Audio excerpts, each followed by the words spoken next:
Welcome back to Cinema Pursuit, where in the pursuit of cinema we talk about the movies we love.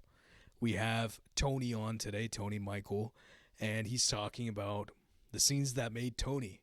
The first episode was the inaugural episode. I was talking about the scenes that made me, but today we have a special episode in comparison where this is our first real episode where these are the scenes that made Tony, and he talks about I think about 16 different scenes going back before 2015. He spent so much time and love thinking about these scenes and why they affected him, and there's a conversation there that was fantastic, and an eye into who and what has affected him through his time growing up. And I couldn't be more grateful to have a guest like Tony on. Tony is a writer, he's a runner, he's a human being who I admire and respect, and I hope that he understands that, there's love for him in this world, and I think we should all know that we have love in this world, and, I've got a lot of love for my brothers. But Tony, you can find him Instagram, Tony Mikell Talks Films, TonyMikel Talks Films. Obviously, it'll be linked below. And Letterbox, it's Clapper Noise 69. Yeah, definitely check out his stuff there. He's always writing about movies that he's seeing, and he's got a great format. And I would hope that people find the love there as I do too. He's a lovely human being, and I think it's a lovely conversation we had about life and movies, and that's what we always do. And the scenes that made Tony are all interesting, they're emotional, they're honestly, a lot of them are very visual things, visual sonic things, not really dialogue heavy things. And I think there's something interesting about that when it comes to talking about the scenes, not movies specifically, but scenes that made you. There's something about the emotion when it comes to the pairing of music, when it comes to a visual that encapsulates within your mind, becomes a core memory. So it's something where we are, honestly, I'm always learning. I think we're always learning about ourselves, about our friends, about the people in this world, and it keeps me curious. I hope you're curious to hear these scenes and hear our conversation about it. So I hope you're watching movies, or as of recording this, Rental Family, Wicked for Good, Wake Up Dead Man, Avatar, Kill Bill, Whole Bloody Affair, all sorts of things coming out, Hamnet, all sorts of things across the board that are coming out or have come out this year in 2025. I hope you're seeking, watching movies, and enjoying the connection that they bring to us as humans. So peace and love. I'll get to the theme music.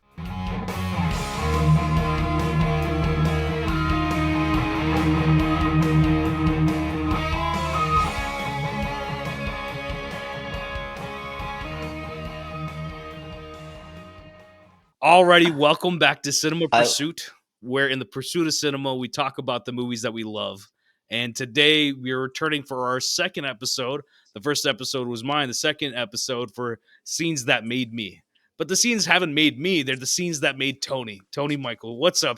Hello again. Thanks for having me on, Vikash. Yeah, I love coming on here and talking movies with you. It's in a time where everything is the way it is right now. I Yeah. don't know, that's just like generalized with everything. It's nice to know that I have a place to come talk to a friend about movies, art we take in that, feels like it's like a shirt we wear or like a car freshener that's like from a movie. It's a part of us, right? And Yeah. that's what we're here talking about today. That's funny because I can talk about, like, there's certain scenes, like I talked about a lot of scenes that made me, but there's also movies that made you and things like that. You're talking about a car Mm, freshener or something. I remember seeing yeah. Skyfall for the first time, and Uh-huh. Tom Ford had done all the suits that Bond's wearing, Daniel Craig's wearing in that movie. And when you talk about Mm. some of the best suits I've seen in a movie in a long time, especially for Daniel, I was just impressed. I was like, dang, I was like, where are these suits? Give me these suits, man. Like, I can't find style like this. So I I'm understand. sure they're expensive. Blade Runner 2049. I'm like, give me Kay's. I need that jacket. Run me that jacket. Cooper's jacket in Interstellar I think it's a Uh, Carhartt, but it's like it's such a great jacket. yeah, I actually have one that's it's like like a that. memorable piece of clothing. Yeah. That's why it's like there's a lot of those things where they make you and they like kind of Yeah. change the way you see things. But I mean, that's what cinema does. At least the good stuff, whether it's, with music or Yes. a lot of your scenes for the most part are things that are very visual. There's not a lot of these, there's not too much dialogue in them. And it says something about the way that you process things.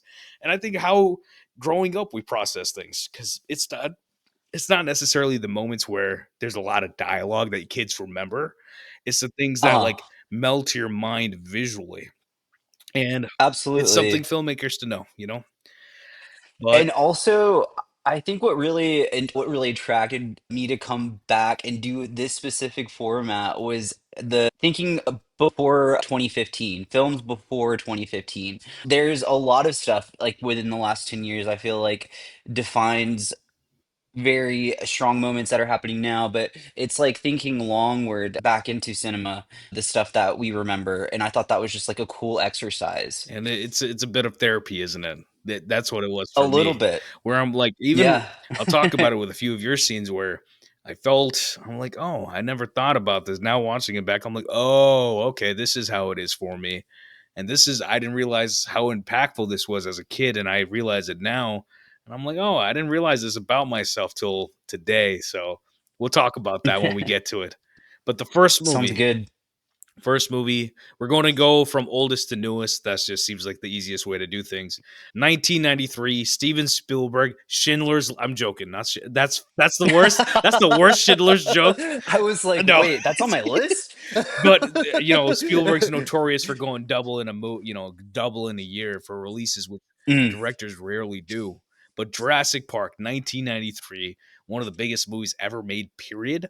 And everybody has to know this scene. It's the T-Rex escaping from the paddock. You see the water in the cup vibrating and every other thing that's happening. It was a perfect crescendo of tension and horror where it's like you see the water, you see the little little bits of light through the rain, and the wires are mhm. snapping, and then you finally see the T-Rex and he's chomping on something, and it's a Talk practical. about a well-lit night Yeah, scene. and it's a practical one too, where the T-Rex and all that. Mhm. And yeah, the lighting is fantastic, and people, they yet again shoot nights properly, and Yes, please. there's nothing where you're thinking about, oh, this doesn't look real or something like that. You're so caught up in the Mhm. emotion that the lawyer straight up just he runs to the bathroom, right?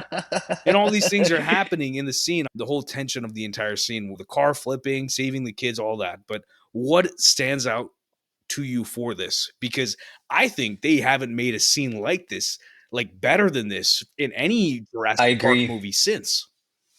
I agree. That's exactly what I was thinking whenever it came to the film that came out in 2025. I was really hoping Oh that they yeah, would I forgot. amplify that T-Rex scene. Yeah. I And just totally forgot that they turn made a up the movie this terror. year. Yeah, it's forgetful. And so whenever you're thinking about these sequels, it's oh yeah, I remember that happened in there. I remember that one scene in Jurassic World where where the dinosaur picks up the assistant and Oh throws her yeah. into like the big pool and gets eaten. That one was a silly one, but this one right here specifically, it is they turn up the terror just like you said perfectly. What's memorable for me for this scene was the two kids going through everything that they did, literally covered in mud. Yeah. And growing up, that was like that was so scary. And I love that Spielberg wanted to he wanted to scare people a little bit. He wanted to do the same thing with, Jaws. And this was such a fun moment for me because it it truly does feel like a T-Rex is real and he's really attacking that car. Yeah. And yeah, it's there's just so much to enjoy from that film altogether. But locking it down, it's this scene right here. Yeah. And the thing is ultimately that it's when the T-Rex comes out from the wires and everything outside to where the Mm, cars are, you mhm, finally feel a level of horror and thrill at the same time. There's both of those. And absolutely.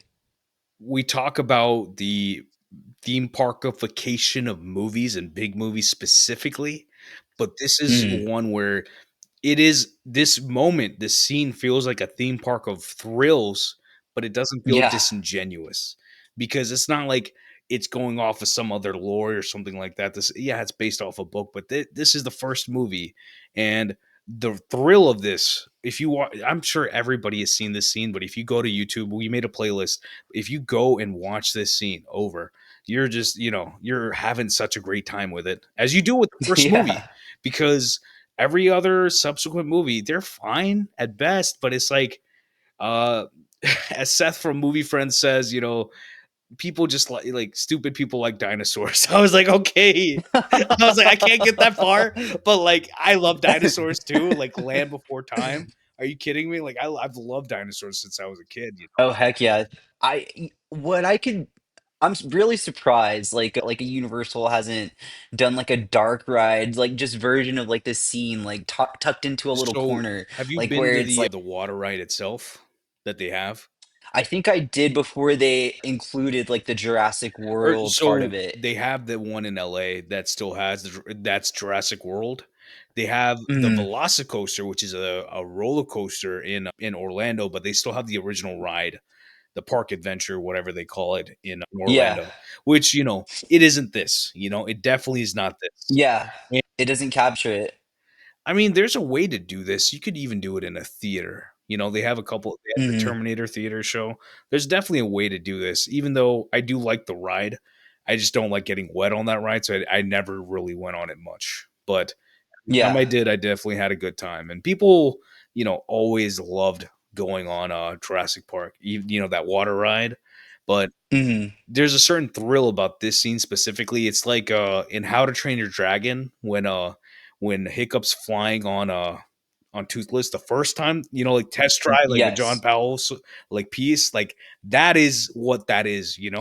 And if you break Mhm. it down into Jurassic Park being one thing, it's this scene right here. There's nothing else. I 100%. can't think of any scene from the sequels, any of them, where they come Nope. towards any level of this, where they have a couple, like there's a horrifying little bit of raptors on the roof in the third act of Jurassic World, like Dark World or whatever, that's Jurassic World 2, but it's Uh-huh. still The not Lost this. World?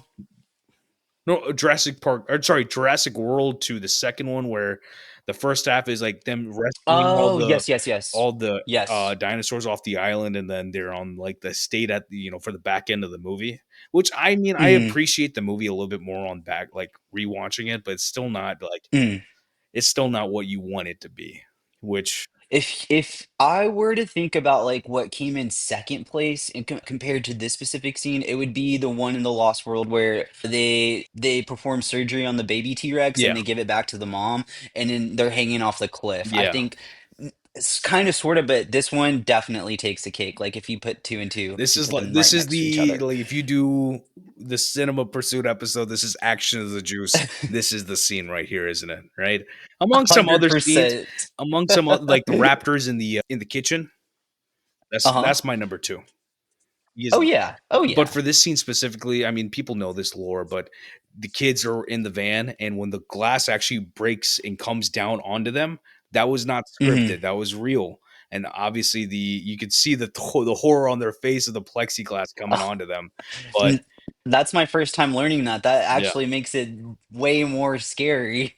and I mean that's why I like it. I mean, like the thing about filmmaking is you're the way different people, like George Miller would be like, you're just going and being the operator among like miracles or circumstances. You're trying to figure out what's going on and make sure that if you see something good, you capture it. Guillermo del Toro is like, Yeah, oh, we're traffic cops, we're beat cops, and we have all these things happening left and right, this and that, and then at some point we will have to orchestrate something to be magical within the circumstances we're given.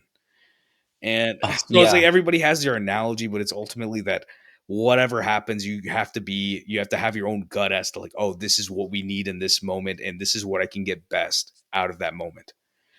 So Who's this right here? yeah. And your second one is something that it's one of the craziest movies ever made. My Heart Will Go On, Yes. 1997 Titanic, directed by James Cameron, commentary Why am I? podcast with I'm clapping for it. you're Orson Welles in Citizen Kane just clapping. But commentary podcast with Pat Brennan, y'all did an episode on Titanic already. Van and Pat talked about the whole movie. And this is specifically towards the back end of the movie where they're evacuating the Titanic. Spoilers for anybody who doesn't know that the Titanic sinked. Your boy sank. The Titanic The sinked? Titanic's What? the Titanic's been sunken.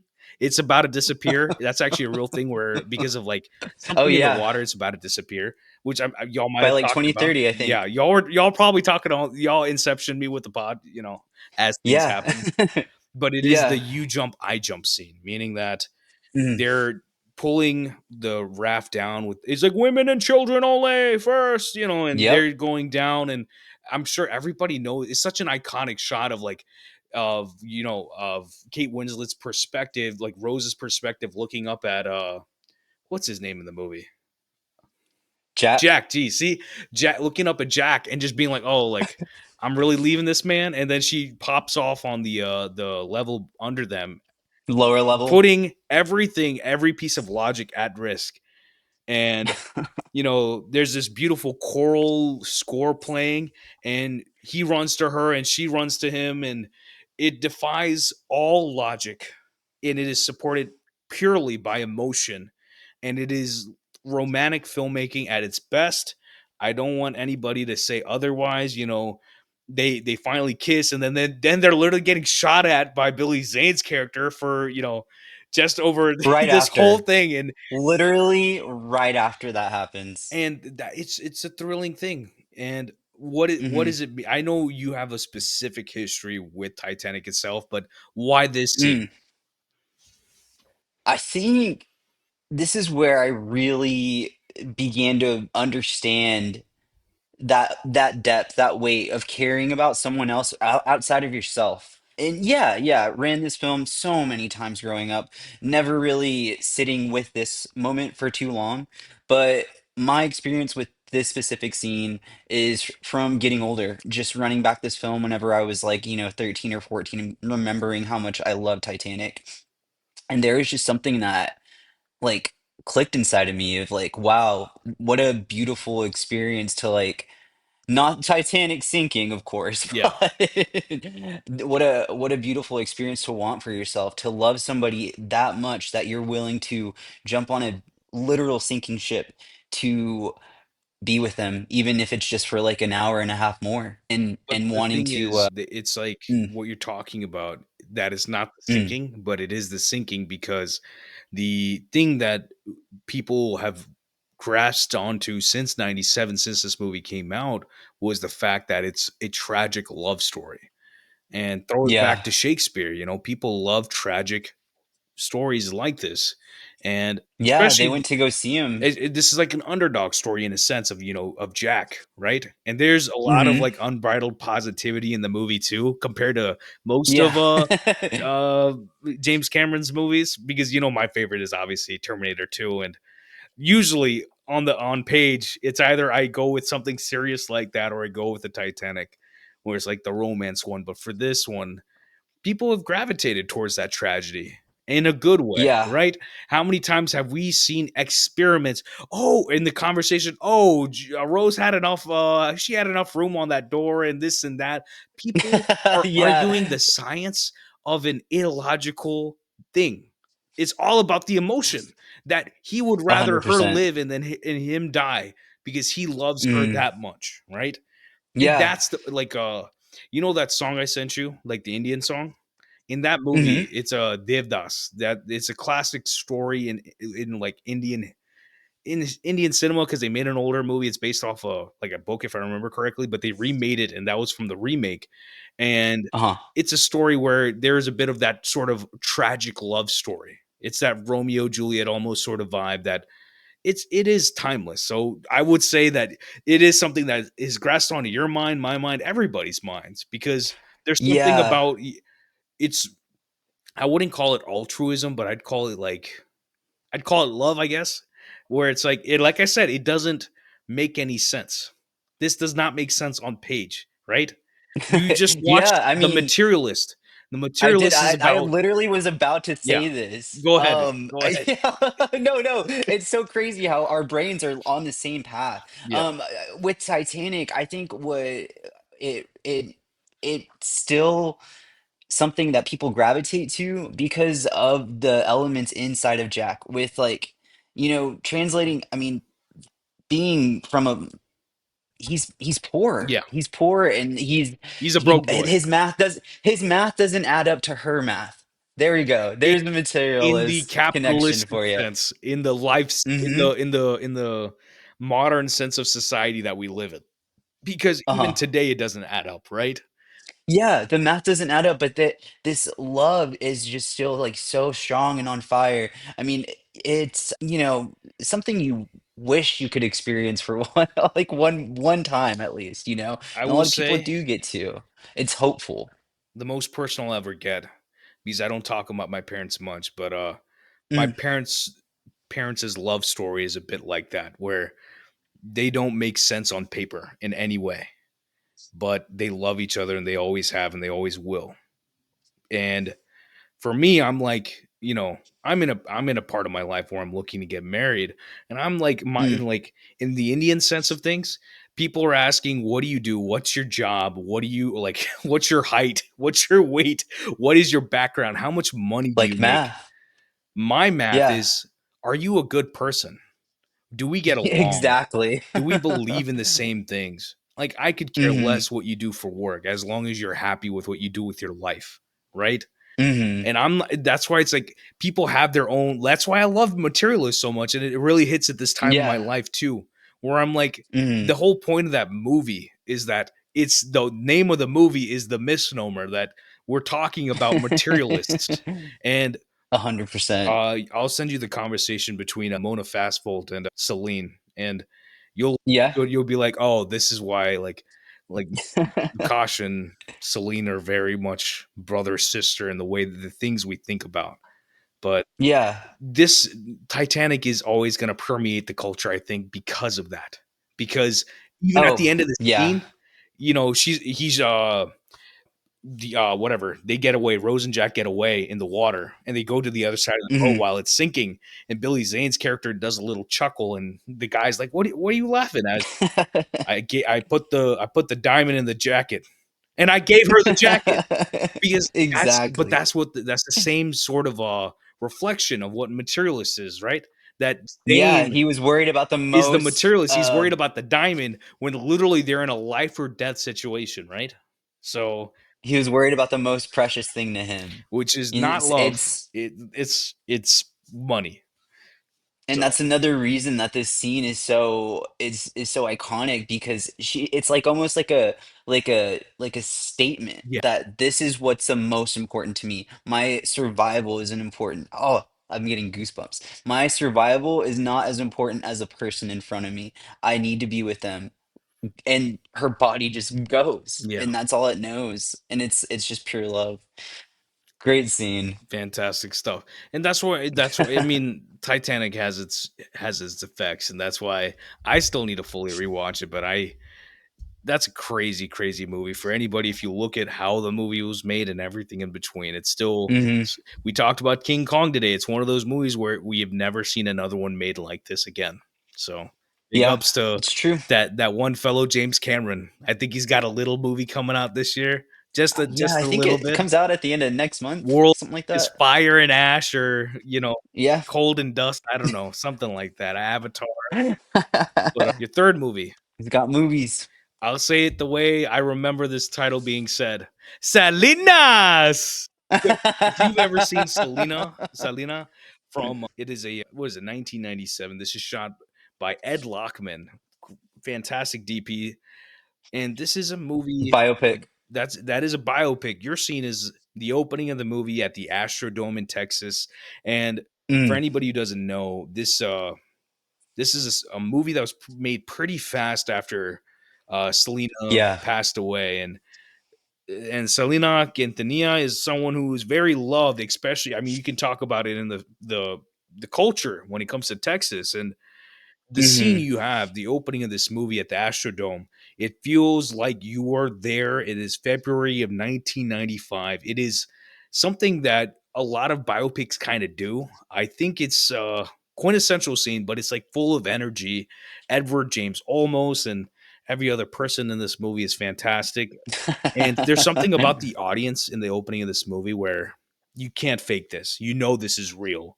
And I think Bradley Cooper uses it, this sort of theme, this sort of like entrance for A Star Is Born, Hmm. but I like this a lot Yes. better. Even though I do love that song Black Eyes. There's a very I'm gonna enunciate that because it is a great song. It's a great opening I think he shot it at Coachella. But Yeah. Yeah. talk to me about the Astrodome in Selena. So this was actually her last live performance. So a very important part of her journey, and they'll this is how people will always remember her forever. It was the last time they saw her perform like this. For me, growing up and watching this and just hearing this music run over and over and over and over again, it was so hard to not become like obsessed with this very, very like uplifting and motivating individual.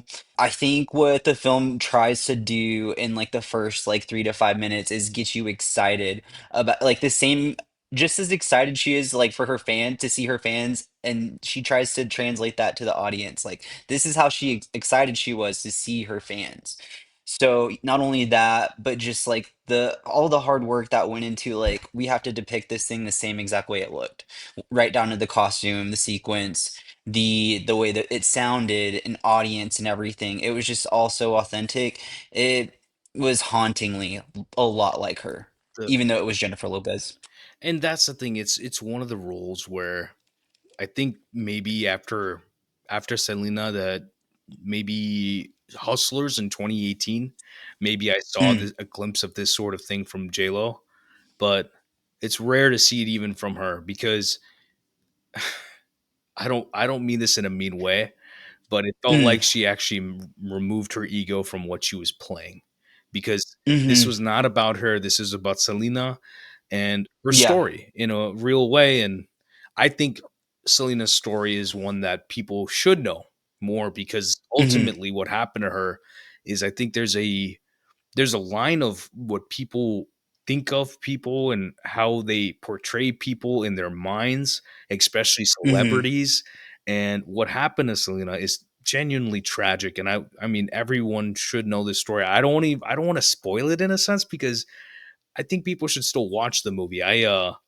The movie that I remembered because of this was The Iron Claw, which is also a Texas movie, and it feels like America. This movie feels Hmm. so American to me. Like Selena feels American to me in the sense that it's capturing a time, it's capturing a tone, it's capturing a vision, a sound, a feeling, and that's what it Hmm. does well. And a lot, and even the guy who made the score for this movie, I heard the score for 2 seconds before we actually get into her Yes. music, and I'm like, why do I Yes. love this? I recently Yeah, and rewatched. it's not on Apple Music or Spotify. But Yeah, gosh, I was actually going to bring that up. yeah, The only way you can listen to it is by buying it on Amazon.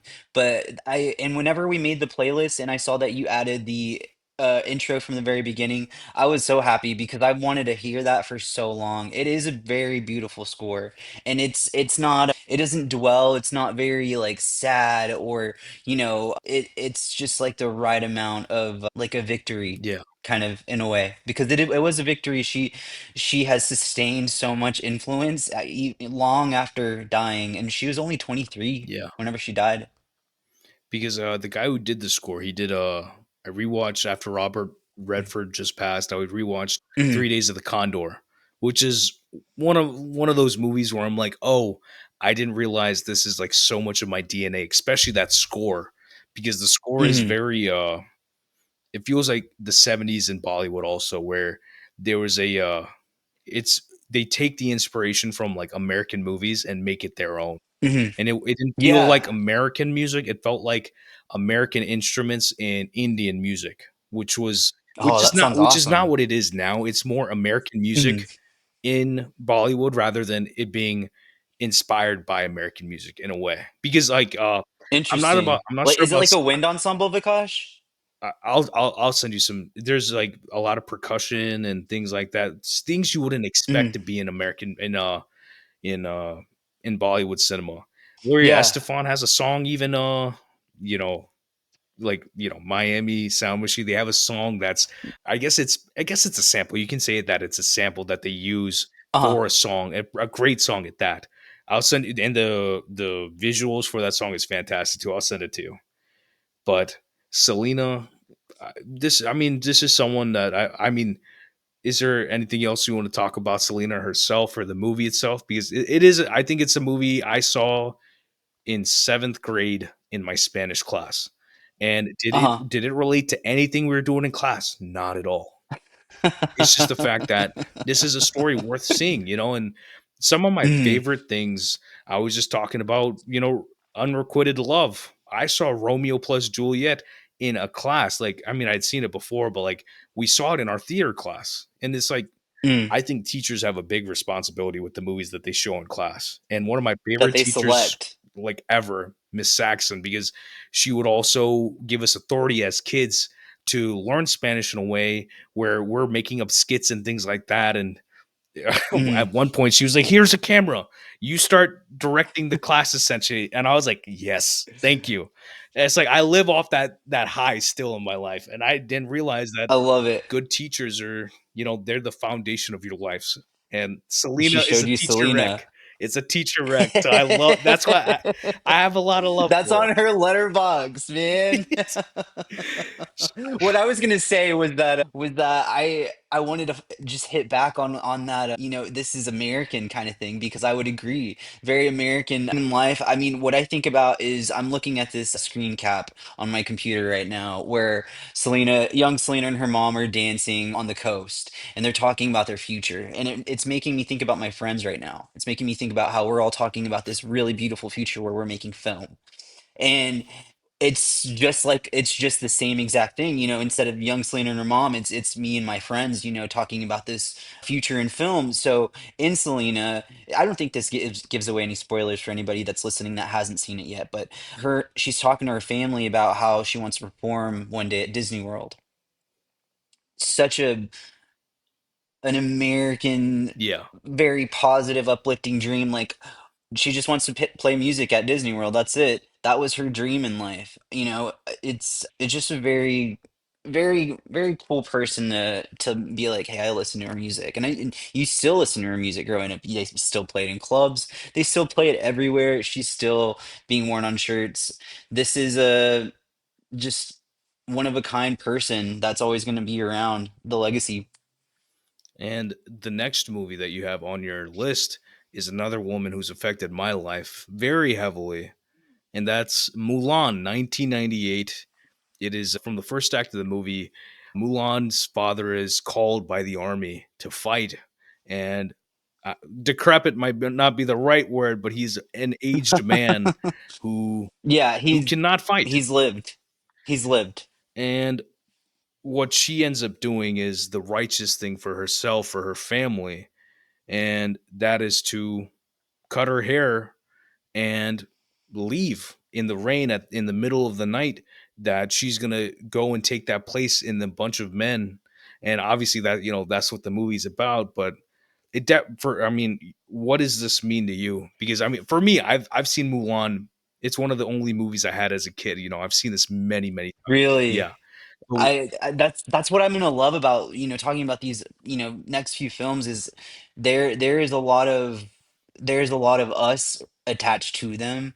And it's gonna be cool to talk about. Whenever I think about Mulan and I think about what it means to me, is there is there's something really special about an interlocking a passion.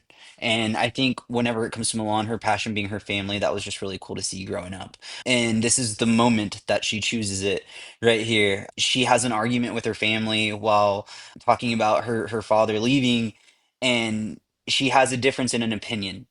And when that's, I mean, that's something that's very common in families. We were talking about universal message, one person having an opinion compared to the rest of the family, and then, kind of like, hey, like, you're out of place, stop. And we see that here with Mulan. And instead of being complicit with that decision, she does what she feels is best. And that's whenever it just clicked for me. And then this in this scene we're spoiled because the score here, I'm gonna hit myself if I'm wrong, but I believe it's Jerry Goldsmith. Yeah, I'm not too yeah, sure. it's Goldsmith. Yeah, But when this is whenever I figured out that I liked percussion music because I liked the beat that was coming on the second half of the sequence, but it just changes the whole thing. It makes her, it's like her hero moment. It's yeah. like this is like this is what makes it special for me. And then after this, you know, it's nothing like this. Is there's awkward moments. There's like, you There's a know, lot of Eddie comedy. Murphy as Mushu. Yeah, Yeah, there's like this. This was the serious moment that I needed to lock into the rest of the film growing up. but that's the thing. If you watch a lot of these kids movies, and I say kids movies not Mhm. disrespectfully, I say kids movies as in these are Yeah. these are universally accepted movies in the sense that anybody can watch them and get something great out of it. You can't just because people Yes. use kids movies as a like a determining negative force, and Like even a derogatory thing. I don't know if I've ever met anybody like that, Vikash. a That lot of that people scares me. people say it all the time that like, oh, it's a kids movie, like who Really, cares? Yeah, people say I that all feel the time. like this is Even family films are incredible. Maya, not Maya Rudolph, Maya Hawk of all people, love Mm, her.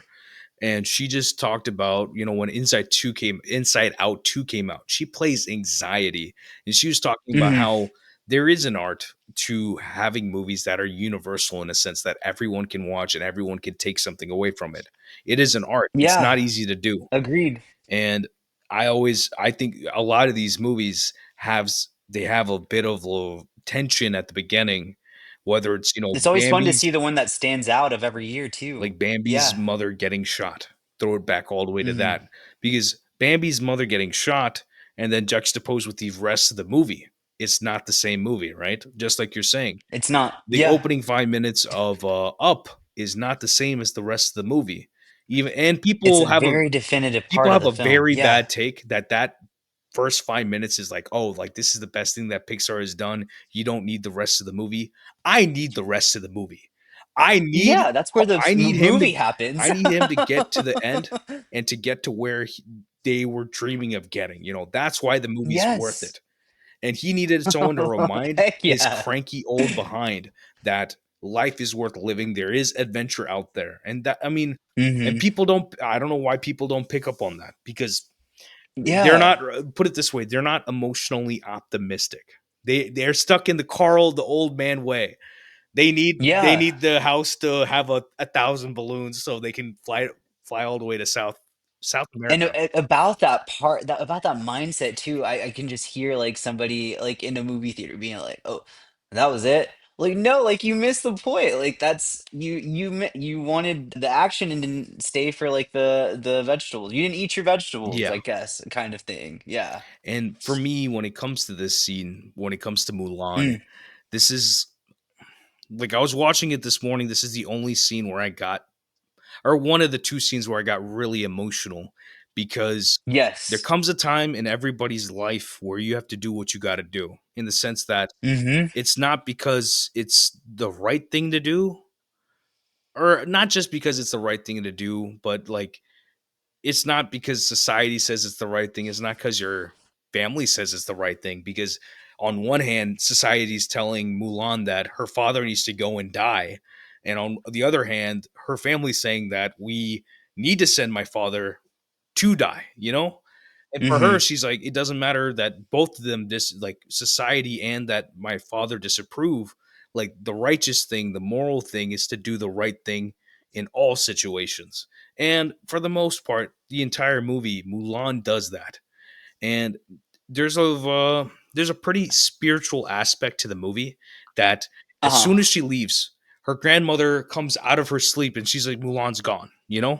Uh-huh. I could I could say that a lot of people exist like that where they just feel those things. It's a real thing where Oh, like very empathic. because What I'm I was talking gonna about talk like about. I was talking with somebody, a friend of mine in Atlanta a couple weeks ago, and he's like, there was one day where I wanted to call my brother, and It was the middle of the night at 2 a.m. and I don't know, I just had a feeling I needed to call him. I call him in the morning Yeah. and he's like, "Why'd you call me?" Because I was thinking about you at night at this time. And I was like, people will look at that and be like, "Oh, this is like, some nonsense or something." But it's like people have a Yeah. connection. It doesn't matter where No, you I are. believe it. It is a I thing believe it. where it's like if you're I thinking believe in about people, connections. they might be thinking about you too. And that's a good thing and Yeah. a bad thing. What I was gonna say, what I was gonna say about the visual conversation in this specific scene was that this isn't happening to Milan whenever it's, beautiful outside and bright and sunny and the birds are out in the sky. Like, no, this is a very dark, Yeah. dark evening. It's raining. It's the thunder and the lightning is so loud, and I think what Large is being. shadows, because when Hmm. she takes her father's sword and then cuts her hair, Hmm. if I remember correctly, it's like a single lit source technically. And it's Yes. something because it's like once you have like large shadows, that just makes the scene even more epic. So Hmm. it yeah, go ahead. I it's just so there's a conversation being had visually about like, hey, yeah, change is scary. Making a decision against everybody else's like wishes But is scary. that's what I was Do just it. talking about. You just made me realize something, Hmm. that Hmm. I was just talking about the fact that that love defies logic, right? Or but in Yes. this case, it's love defying the logic of a society. And I Oh understand. yeah. I Way understand way bigger. and I commend Uh-huh.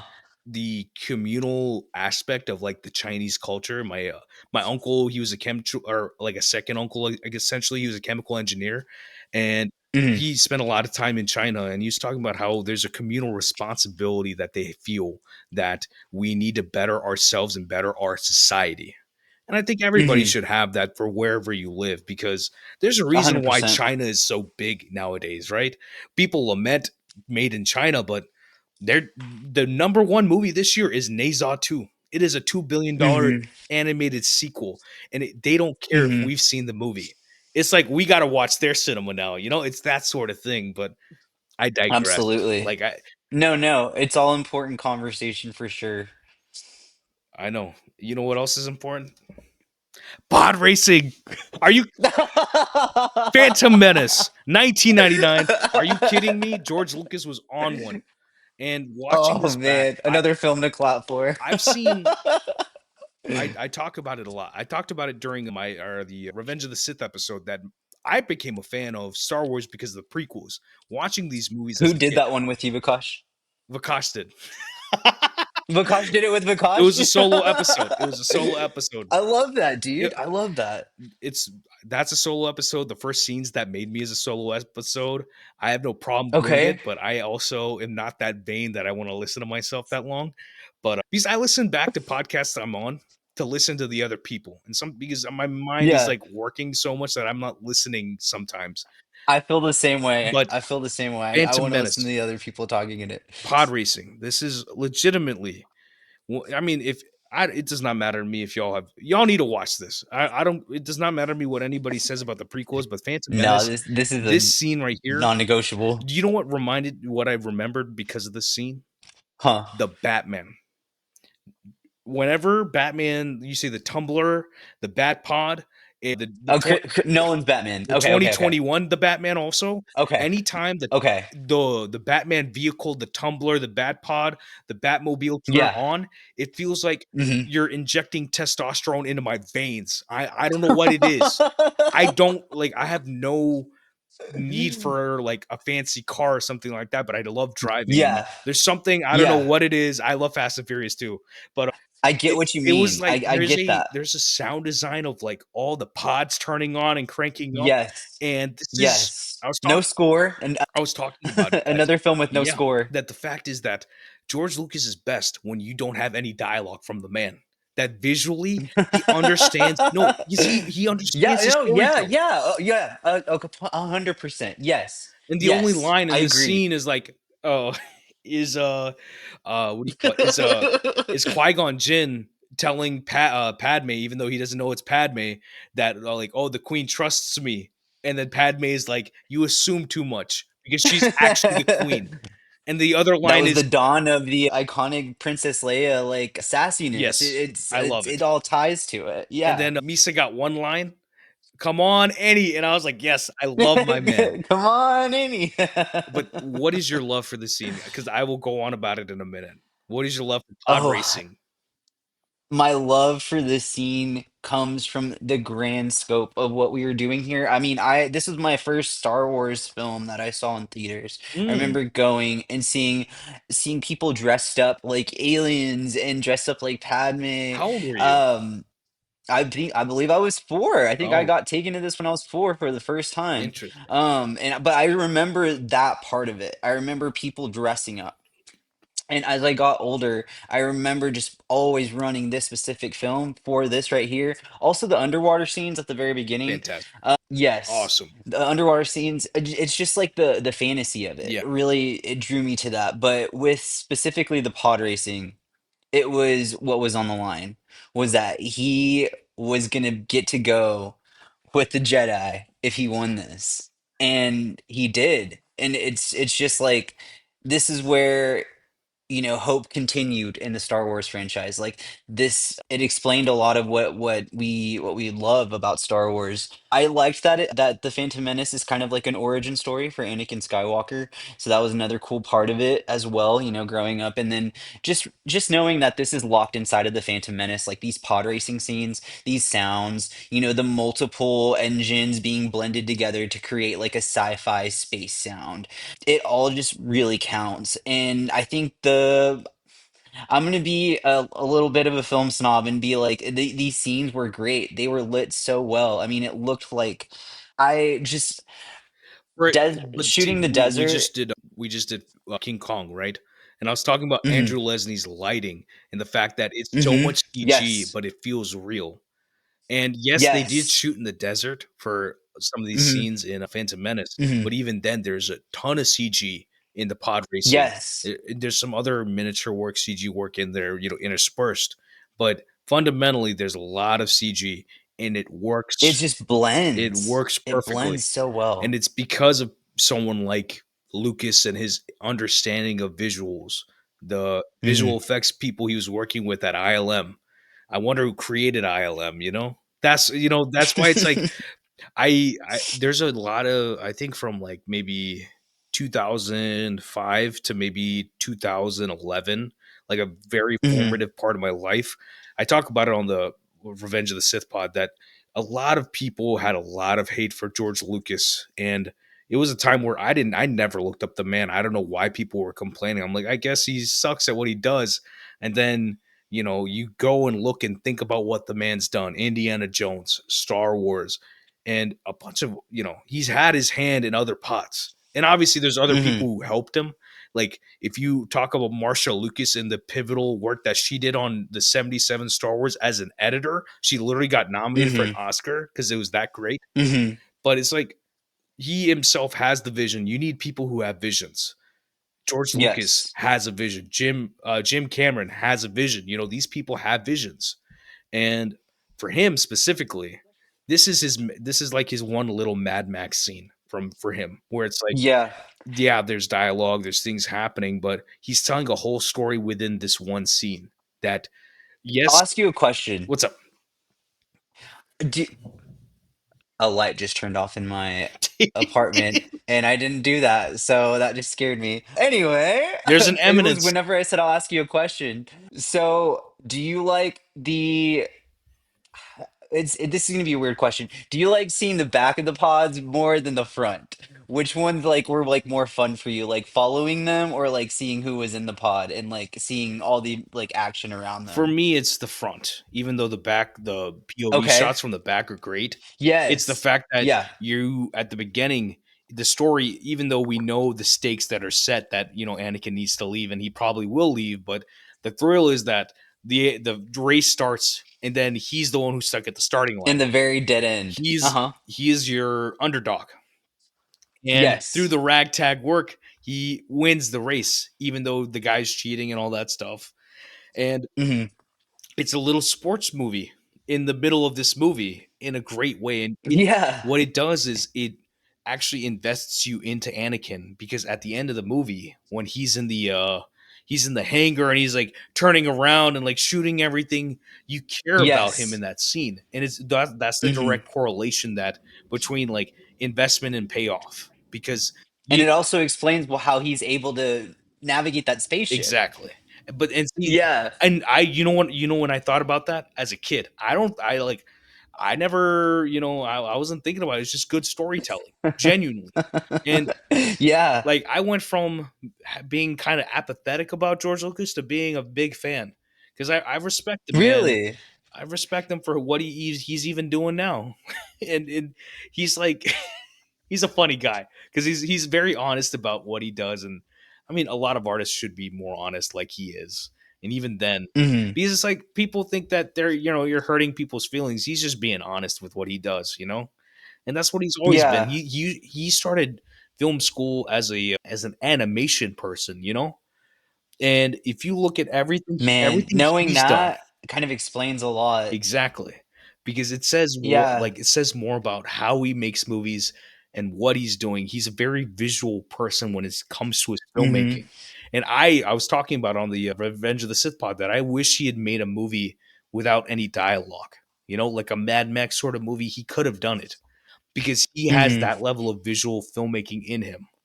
But I mean, you go and think about like the stature of like Chewbacca and like the grandness of like Darth Vader and you just I mean, you could almost put the film on mute and still know what's going on. yeah, That's what I'm trying to say. I'm not saying to do that. I'm not saying I that the mean, you dialogue doesn't should. matter, but what I'm saying is that You should. the conversation can still be had without that dialogue. because In a lot of the Star Wars films, yeah. Because I watch, I mean, not the, I mean, some of the new ones maybe, but not all of them. But Hmm. whenever we do, especially Pat's Pod, and we're doing commentaries, I'm not usually listening to the movie for the most part. I'm sitting there and I'm watching it visually, and Mm. that's why I can't talk about bad movies, and bad meaning like movies that I don't like or I think don't have the greatest work overall, that I don't have Mhm. the emotional connection to. That doesn't mean movies are Mhm. bad. It's just they're not my movies, right? Where it's like we were talking Yeah. about King Kong. I can't put on King Kong every single day, but I can put it on once every 10 years. It's still gonna rip, you know, because Yeah, there's a respect there. I still like it, but it's not my regular bunch in a sense.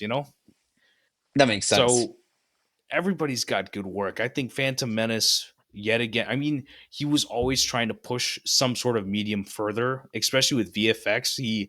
He's done like George Lucas has done so much that him if you put him, Scorsese, and Spielberg together, like without them, you would not have the movie industry as it is today. Period. Full stop.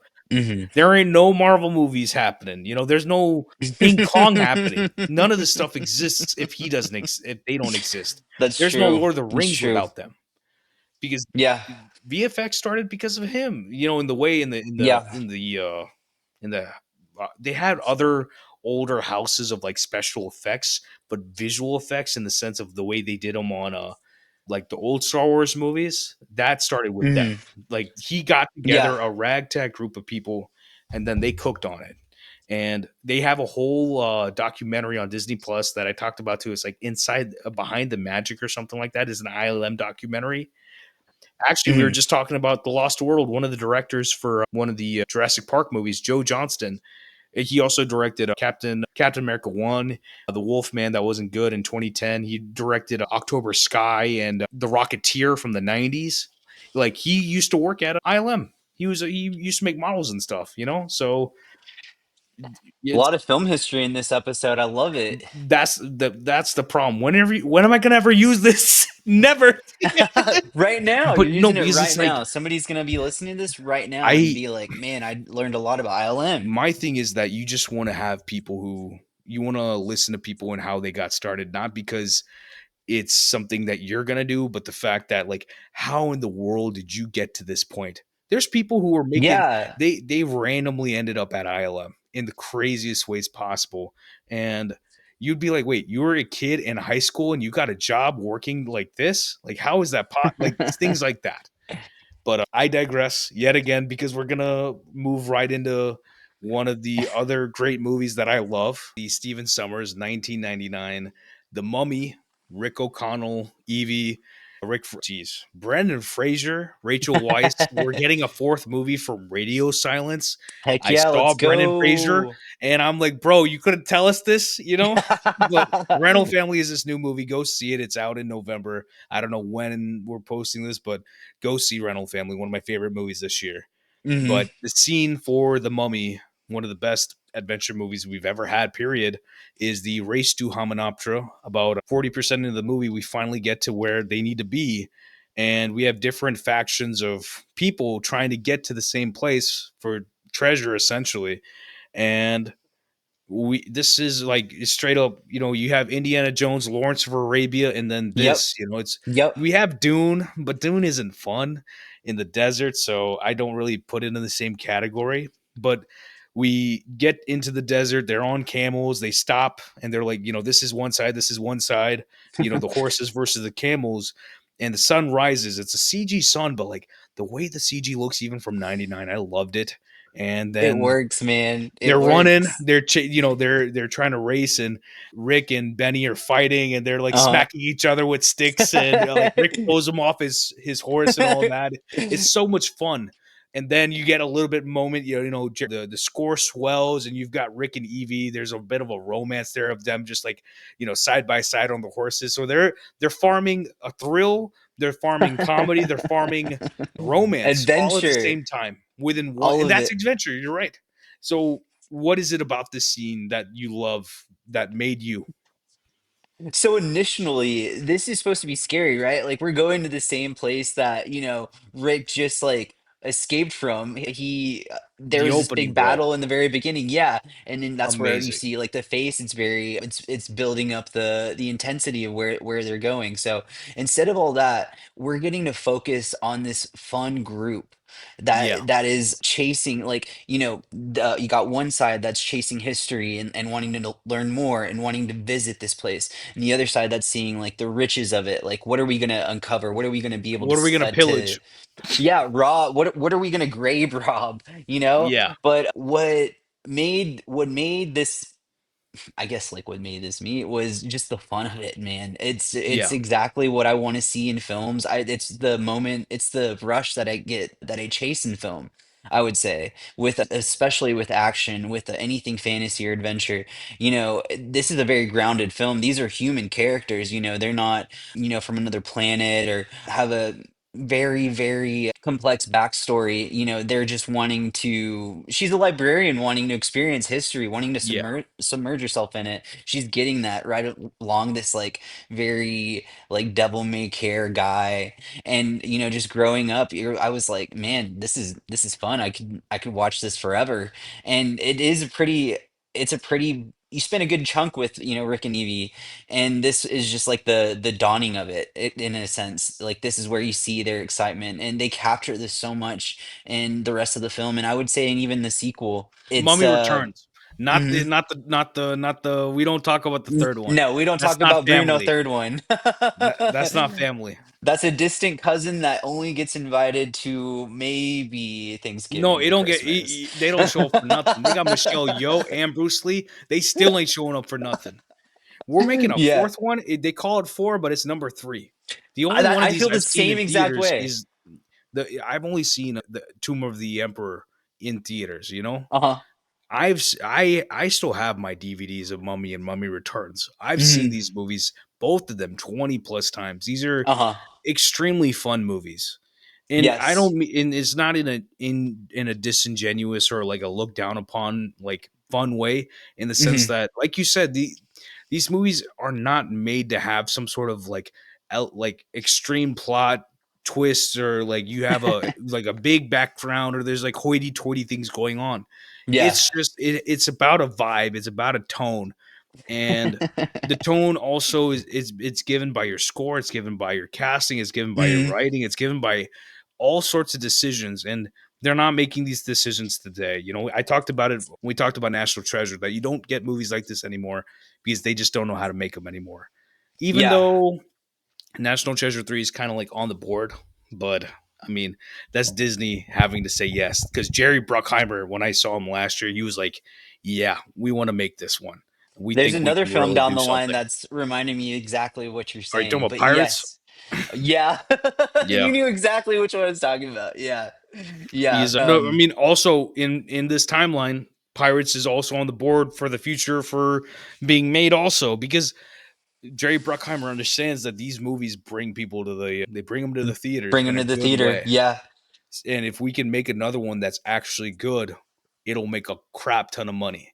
But people don't want to yeah. listen. Well, They don't want to listen to a guy who's been making movies literally forever.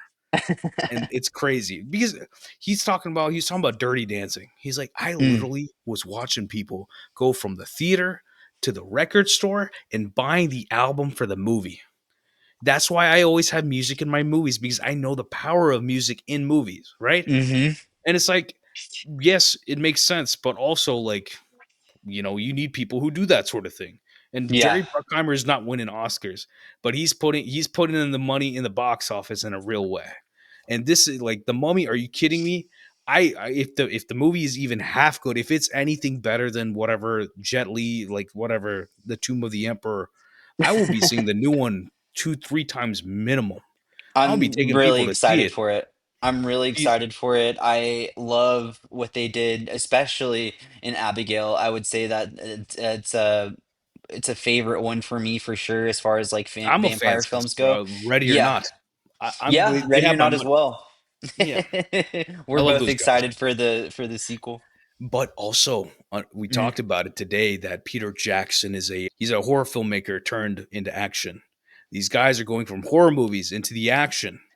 So Dude. what do you think these guys are going to do?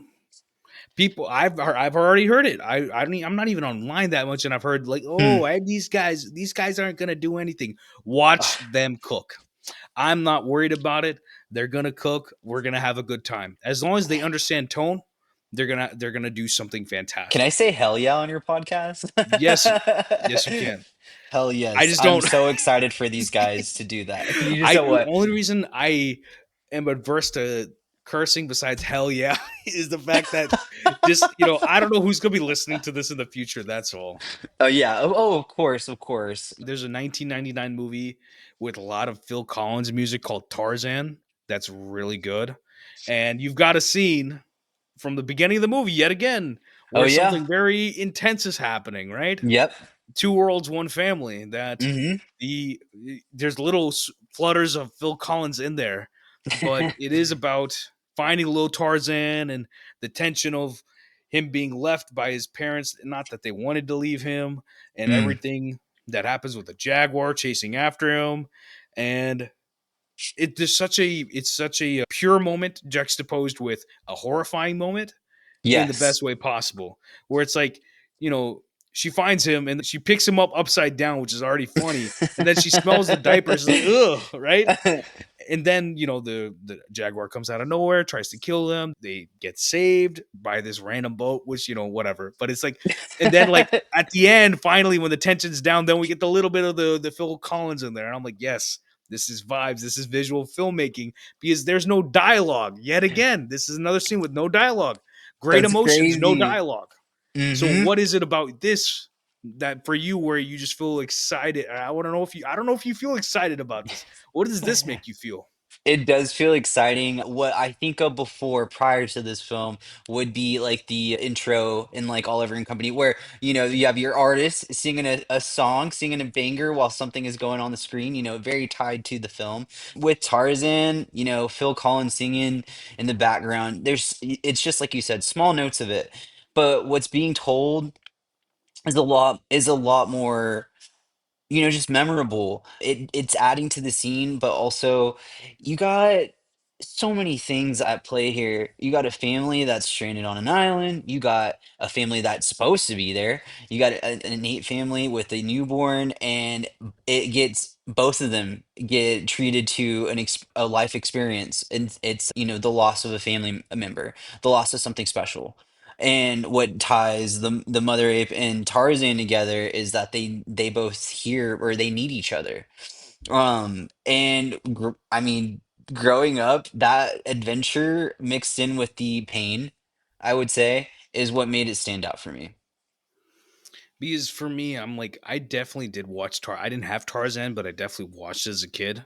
So, I mean, they made a movie. The guy David Yates, he directed a lot of the Harry Potter movies. They made one with Hmm. Alex Skarsgård, Margot Yeah. Robbie. I was like, oh, this is gonna be awesome, and then it wasn't. And the problem fundamentally was that there was all serious, serious, serious, serious, serious, serious, all serious. Y'all need to understand that, even Brendan Fraser, George in the Jungle, that this is supposed to be kind of stupid.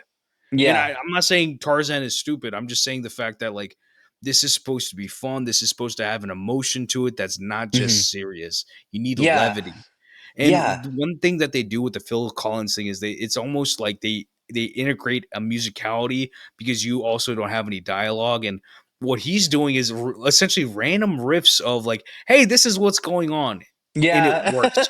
It's risky, Yeah, it but it's works. fun. But it's ultimately something you're not thinking about when you watch it. You're just feeling the emotion of what's happening. You're not listening to like, oh, Phil Collins just said this and this is what happening. Like, no, your mind is just processing it through, you know? Because Yeah. Indian movies do this to some extent. So, and obviously musicals do it to a very big extent too. So Yeah. It's it's not crazy full how on. Tarzan isn't a musical per se because there's none of the characters are performing songs. I mean, they do the what is it, the trash in the camp thing. Yeah. That's a musical element of it, but you do have songs being performed in this Yeah. film. I think this movie, though, for animated movies, I don't know if there are a lot of animated ape movies, but like Mhm. the apes in this movie are the cutest ever. I swear, every single one of them. Like the one that's his brother.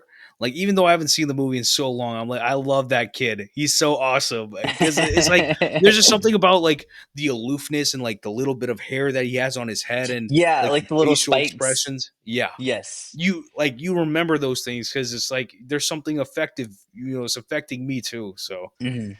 I mean that's like we already talked about how these things, they form a movie. You need to have that emotional investment beforehand, and then you can go have a bunch of fun. Sets up the rest mulan of the film. Mulan is that way, but we in these movies typically they come full circle in some extent, right? Mhm. Where it's like, Mulan reuniting with her parents or something like that. Yeah. And I mean, obviously, Tarzan is one of those movies where we might not talk about it enough. But I'm telling you, even the George in the Jungle, when they're talking about Brendan's career and they're like clapping for all the movies, the biggest applause was obviously The Mummy. But the second biggest one was George in the Jungle. I was like, y'all really George in the Jungle fans up in this? I was like, okay. I was like, I didn't expect these sub 20-year-olds or 22-year-olds to really love George in the Jungle. Hell And I'm like, yeah. Bedazzled, Blast in the Past, Encino uh Man. I'm like, I think another part of this Tarzan film that stood out was how they got him to like ride around the jungle with like the surfing the vines. I thought that was yeah, super original, it and was it's great smooth. animation too. Yeah, Very smooth. real smooth. Yeah. Instead of just But I mean, of course, like how we like knew Tarzan like swinging from vines, he's riding the vines. I thought that was yeah, pretty cool. it's It's like awesome. skateboarding and It's surfing. it was Yeah. skateboarding. It was real skateboarding. But the next one is it's the Winnie the Pooh movie, the Tigger 2000 movie. That's the Continuation last of time one of I the will be saying that. characters. But we're talking about the tiger character, who's the titular character. That you want to talk about animation. This is a movie where he ultimately is trying to figure out where his family is, and Mm. they're like, "We're your family." Like everybody in the group of, if you've seen Winnie the Pooh, for everyone from Ehore to Pooh, and little Christopher Robin, everyone's like, "We're your family," and such an emotional moment, and it's in the snow, and it's almost like you see that Tigger is almost like helpless, but he gets really emotional and like, oh, this is my family. So you tell me, what is why, crying in the club vibes? Like what Crying is in the it? club What does this mean vibes. for you? I think whenever I first sat with that film and what it was like trying to tell me with like family doesn't always have to look like, you know, blood, the people Yeah. that are related to you by blood. Family could look like somebody that checks on you every day and asks you how's it going, or like, for example, hey, you want to talk about films for like 2.5 hours, and I think and we're and pushing 5 hours today. I think so, man. I think so. Where it's just it's more of a community thing rather than just like, Yeah. oh, these are the people that sleep at the same house that I do. Or it's just pushing that idea that maybe family can come in all shapes and sizes. And I think that's what gravitated me to this movie growing up, was that learning. It's just a really cool lesson that, even people outside of your family can care about you. You shouldn't just focus solely on like, I need to stick close to the people that, this is also like a universal message as well. I need to stick close to the people that look like me, that think like me, that, The I'm people I'm I'm related to, comfortable you with. mean, in a Yeah. sense. And Yeah. for me, it's like me, like a bit of a philosophical conversation that's been going on recently, but it's like we were talking about what does it mean essentially when you do have family, if you are, picking up the values. People nowadays, they will rather take the money that your parents gave you and inherit, but not inherit the ideas that they believed in, Mm, that if you're actually related and you get along, like I get along with my parents really well because we're all on the same page of life, meaning that we all have different, we all came from, all me, my mom and my dad, we all came from different backgrounds. We're born in all various different places, mm, but we all believe in the same things, want the same thing, and everything else. That's the only reason we get along so well, right? That fundamentally it's Vani, the Indian words Vani, Vartan, and Vichar, meaning that Vichar is your thoughts, and then Vani your behavior, and then Vartan like how you talk to people, how you emanate from yourself, right? And mm. if you the way you deal with people, the way you behave, the way you think, these are all things that you need to have similar to people, right? And that's why, like, I tell people, like I told you, I had a bunch of people that were at my house yesterday, right? And they're Mhm. more than family. Why? Because your real family is the people who you align with in those things. And if you are on that same page, then it elevates to something that you don't even, as they say in the movie, we're your family, and I'm sorry, that's the best we can offer. And that offer is one that's better than I think any offer that you will ever get in your entire life, in a sense that people Yeah. need family, people need purpose. You need your people, you need your tribe, you need everything to move forward in some sense, right? Because You the need a worst parts of our lives are the ones where we are stuck somewhere. You can't mhm. be the rock in the water, you must flow with the water. So, I think this kind whatever of that film. means, that's a lot of truth. That's a It lot of just kind of truth. primes you for whenever this does happen in your adulthood, and that's why I always love that, like, people from my generation will like rock a Winnie the Pooh t-shirt just to remind us like about these like kind of fun stories that kind of set us up for being grateful for the friendships and the relationships that we have, that were depicted like these characters in film. It's a universal message, and I'm starting to realize that a lot of my movies kind of have that going for them.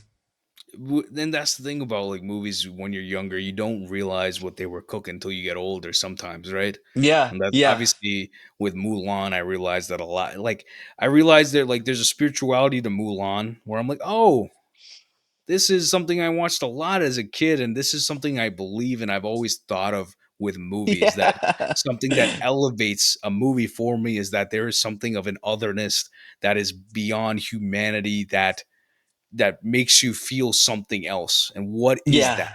when it comes to movies? Why do I like that so much? Mhm. I was talking about Rental Family. That's one of the movies this year that made me feel that way. I'm like, oh, because not to spoil the movie, and I'm not spoiling the movie, saying this, the end of the movie, there's Mhm. something that happens with the main character, and he's told to do something, and he finally does it at the end of the movie. And whether you pick up on what the meaning of that is or you don't, there's something beautiful to be taken from that. But Okay. I will get I'll have on to to I'll have a to Boz. check it out, I'll man. get onto that Boz Lerman joint, that 2001 joint, that that Molly. I don't. How do you say the name of this movie? Moulin Rouge, I I would say Moulin Rouge, right? Moulin Rouge. Moulin See, Rouge. you know what that is? That's the Southern in me. Moulin Rouge. Like, I even though like I that know though. Wait, Mulan, I like Rouge better. I don't know Moulin Rouge. Yeah. But we're talking about the "Come What May" number in the movie, essentially, where Ewan Kidman and McGregor and hmm Nicole Kidman pretty much peak, professing their love in the movie, and you have a crazy John Leguizamo role of him swinging in, trying to kill him, and bro drops the gun. I don't know if you've seen. Have you seen Romeo plus Juliet? You're talking about the one with 96, yeah, Claire Danes, Leo. yeah, Because he's all. I mean, Baz Luhrmann he made both of them, but John Leguizamo was fantastic in that also. he's Oh, great. if y'all haven't seen Romeo plus Juliet or Moulin Rouge, go watch them. That's the best Baz Luhrmann movies you're gonna get to this Please day. do. But what is it about this scene for you? Another one of those Jack and Rose moments. You just really figuring out what love looked like. I think it just really fires off the screen. You know, these songs that were picked for the film, I loved how it pulled like the needle drops in these are always insane Yeah, and they are so applicable to like what's going on in the moment. I mean, very much like the stuff we were talking about like with Phil Collins and Tarzan. But what's going on here is you see two people, you know, their math isn't really correct. It shouldn't work, but it does work, and it just it just it just makes sense to me. Like I'll maybe the Ewan McGregor in this story, but I would think that I would hope that something like this happened to me one day, like to experience like that kind of like love and passion for somebody. Maybe not but exactly this sense like not that this one. everything that happens in the film, but Yeah, but no, I understand experiencing what the you mean. feeling, yeah, feeling the vibes. Like I told you, I don't see, like, when it comes to the conversation of love, I don't like, you cannot put the material number to what love is in this world. And hmm people, I there's a lot of people who are like pessimistic when it comes to love, and that's what Celine's whole conversation was with material, is that I don't want to believe what you're talking about. I will be ignorant to the fact that you can have any pessimistic conversation about love. hmm And that's the whole point. And she's like, she talks about it. She's like, my husband, he he keeps trying to like make me drink water. And it's just like, I know he loves me, because he makes me try to drink water. But you get what I mean, where it's like, I don't Yes. like, it's funny. I think that people, they can choose to be, there's a lot of things in life you need to be ignorant to, but Mm. you need to be open to the actual things that make you a human being. And love is one of those things. And I personally spent a lot of time going back and forth with it when I was younger, but that's a whole other conversation for like when we actually do a romance movie. We will talk. I Yes. already, for anybody listening, I'm blackmailing these guys into watching Moonstruck, Crazy Stupid Love, and 27 Dresses whenever, like, in I guess in February. So I'm so we might do down. one of them on the pod, I'm but so like, these down. are movies where I'm like, I love these romance sort of movies. And Film Jill, if you follow her on Twitter, you should, if you still have one. Film Jill is the one who turned me on to Moonstruck. I love her for it. I love that woman for that. But your next scene has one of my favorite romance stories in a trilogy ever, ever, ever, Really interesting. which is Pirates of the Caribbean 2003, the first movie. Because the story, like, by the end of when you're in the third act of the third movie, and Uh-huh. the world is going to hell around them, Oh, and they're Will like, and we're getting Elizabeth. married Hell right now. yes. Yes. And then at the end of the movie, when one day when that score is playing, there's a riff Mm-hmm. of I think it's of violin music, where it's like some of my favorite, like, it'll make me Do do cry. do That's how do do do beautiful it do is. do. Yeah, I know exactly what you're talking about. And I'm like, give me 3,000 hours of this, please. Like, this is like, I Give me want all the this Will level and of Elizabeth cultivation. content. Yes. And this is not that. This is the horrifying element of Pirates of the Caribbean. Yet again, Uh-huh. this is Jerry Bruckheimer being like, yo, this ride, nah, we got this. Let this cook. This is something that people need, right? There's a vision Yes. behind his work.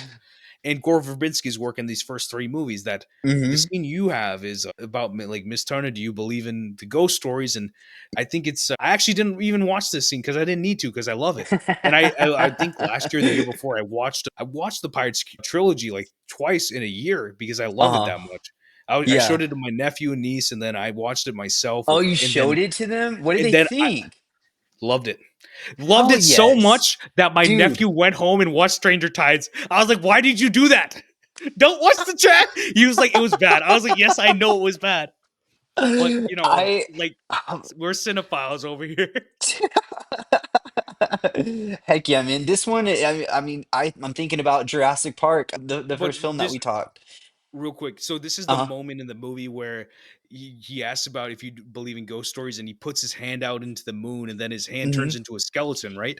Yes. I just want to make sure we're on the same page because Yes. it's like the entire movie you're running adventure story, adventure story, adventure story, and then we get Uh-huh. into the mythic element of it right there, Yes. Yes. and it's This is where awesome. the film changes. Yes, tone It's shift. Yeah, a tone shift. You have to think about the ride because that's what this film is coming from, right? And Yeah, this is where it like unlocks this lore. And specifically, there's a different lore for each film, Curse of the Black Pearl, Dead Man's Chest, At World's End World's kind of End. blends everything. Yeah. It's this part of it right here was such a vibe Yeah, whenever we were younger, and everything from her getting spooked out and being on the deck at first. She is flying around this ship like it's a theme park ride, and you're getting to see all of these characters as skeletal versions of themselves, and there's so much hard work being done to do that. At the same time, it just feels like it's a scary moment, but it's also a fun moment. Scary and fun. That's that's kind of. the what I was talking about is that T-Rex coming out of the out of the You entrapment got that scary it and you is got fun. it is that theme park thrill, meaning Hmm. like it's the moment when you go down on a roller coaster and you feel it in your like stomach, it's No that like, dialogue. and no dialogue because they are scared, and it's just Yeah. like she's roaming around. And the best part is that Kira has such a emotive face. Oh, Hmm. okay, side tangent. I don't in my bones I cannot be a hater. They had that movie Woman in the in cabin number 10. It was trash. Like what are y'all doing to my woman? What are y'all Is doing to she? Was Keira it on Knightley? Netflix? Is it on Netflix? It's on Netflix. It was a waste of time. And why did Gosh I darn watch it? it. Keira Knightley, Hannah Waddingham's in that. Like you have some pretty good cast members, but if you they the problem is nowadays that they want to make twists where you don't need twists. You don't have a good enough story. You can have a regular story that has Mm. reveals and things like that. But when you don't think highly enough of your audience, you will go into traps like that movie did. And I love Keira Knightley because of these Pride and Prejudice. I grew up on this woman's work, and I think she deserves. I mean, she had Black Doves, which was on Netflix. That's a good show, but I would hope that she has better movies again, bro. I'm just saying they are making Mummy 4, and if y'all Whoa. put Keira Knightley in that movie, I'm just super saying that would be epic. I would say throw logic out the window, get Orlando Bloom, even though I don't know where he's at with life. Get those two, and you would be like, bro, what are y'all doing? I'm gonna go see this now. This makes That would sense. be Let's have fun. Will and Elizabeth Turner They're and like a Rick and competing couple. Evie. Yeah, it would be awesome. Too much hotness on screen. Literally everybody's faces would melt off, and all you would hear is just screamings in the theater. It's like, Oh my god. Like my love for this trilogy is it is maximal filmmaking on the level of what Bollywood tries to do in the best way Mhm. possible.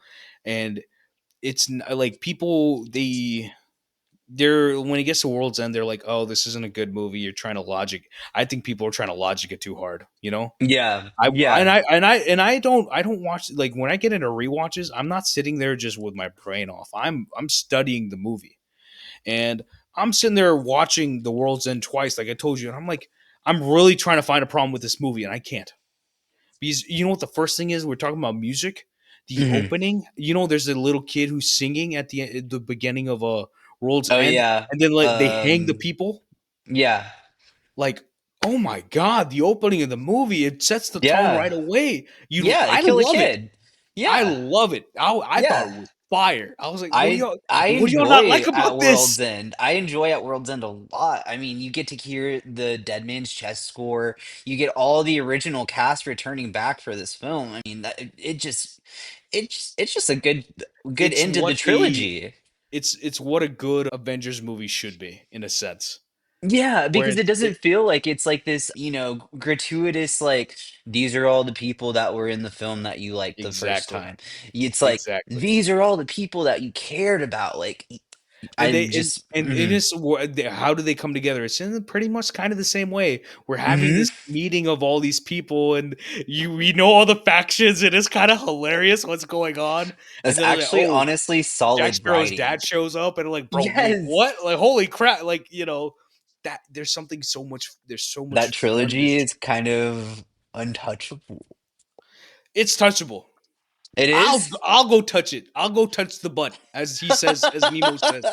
I'll touch the butt. Okay, it is possible. It is more than possible. It's just the fact that you have to change with the times, and you have to try to do something new, and Mm, someone has to take a risk doing that, right? Yeah. No, I And totally you get would what you're have to saying. I don't know, like you just have to have the belief and confidence that you know what you're doing, and like I told you, you have to land the tone. The tone is, it's thrilling, it's horrifying, it's fun, but it's not, hmm it's horror. It's like you're doing so many things at one time, hmm and you can either be too far into it, or you can be too serious or too unserious. You have to find that sweet spot. And Yeah. everyone who's done it well, from Spielberg to Peter Jackson to Steven Summers, they all understand that there's a middle to it, and you have to perfect that tone when you get in the hmm edit. You do it on hmm set, obviously, but you got to do it in the edit too when it comes to the music. Because, like in The Mummy, when the guy loses his eyes, Oh yeah. and it's horrifying. And then Evie and Rick run in, and then there's the Beatles. Like, holy crap, what's going on? You're just And it's making me like, more and more excited for Radio Silence to do this stuff. I that's why I'm like, and that's the thing. These are just, I mean, I call them facts, because I think there's it's just a fact that these people who have worked on horror, just they're emotionally solvent. They know where to Yes. flow and They know mix where to in with take that everything. emotion. hmm Exactly. And with that emotion, you have romance. Like, for you have only one rom com. I feel like I would have a couple on mine, even though I didn't have any on Wait, mine, which is really? That's interesting. interesting. I thought I would have 50, more. 50 First Dates is Uh-huh. yours. 2004, Adam Sandler, Drew Barrymore. And what part of the movie is this in? Because it's been so long since I've seen this. I would say that this is right smack dab in the middle. This is In the right middle, before Act Two, right in the middle of yeah, Act Two, I'd say. because Uh-huh. like, or I'll tell him what it is, though, where Yeah.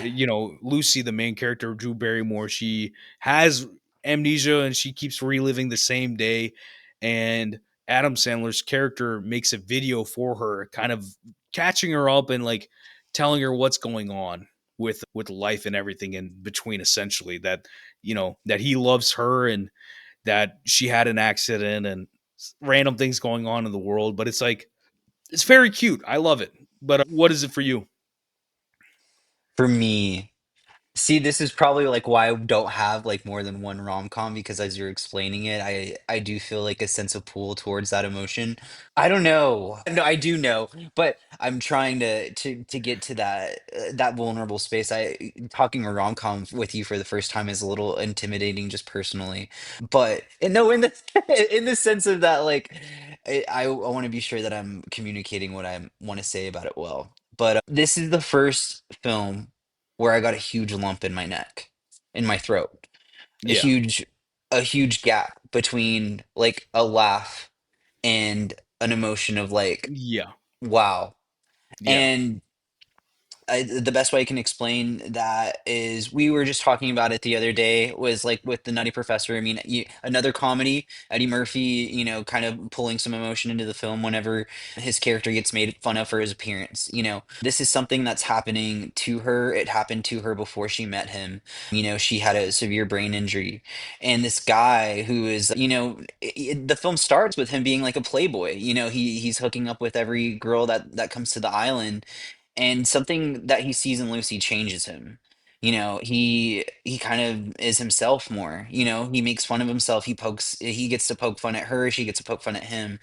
And right from that moment, whenever you see that he makes a kind gesture to her, hey, I made this tape for you, to go over the last like year in the life that you missed. And by the way, we're dating. There's just something really cool and original about that. I mean, it reminds me of how I felt in Click whenever he's going through his entire life and he can't stop it. There is just this sense of, you know, damn. I mean, I love Adam that Sandler there's used to cook. romance and comedy. Yeah, yeah, and it does Wedding bring like a little Singer, bit of which is twinkle in your obviously eye. these two also, but he used to have good movies, man. And Hmm. I mean, we can talk about the way that people critique rom coms a different day, Yeah. but there's a shot. If anybody goes and watches this on the playlist, if you go to the end of the scene, they're by this massive tree and it's Heck yeah, I'm sunset so glad and you're they're bringing this backlit up. by the sun.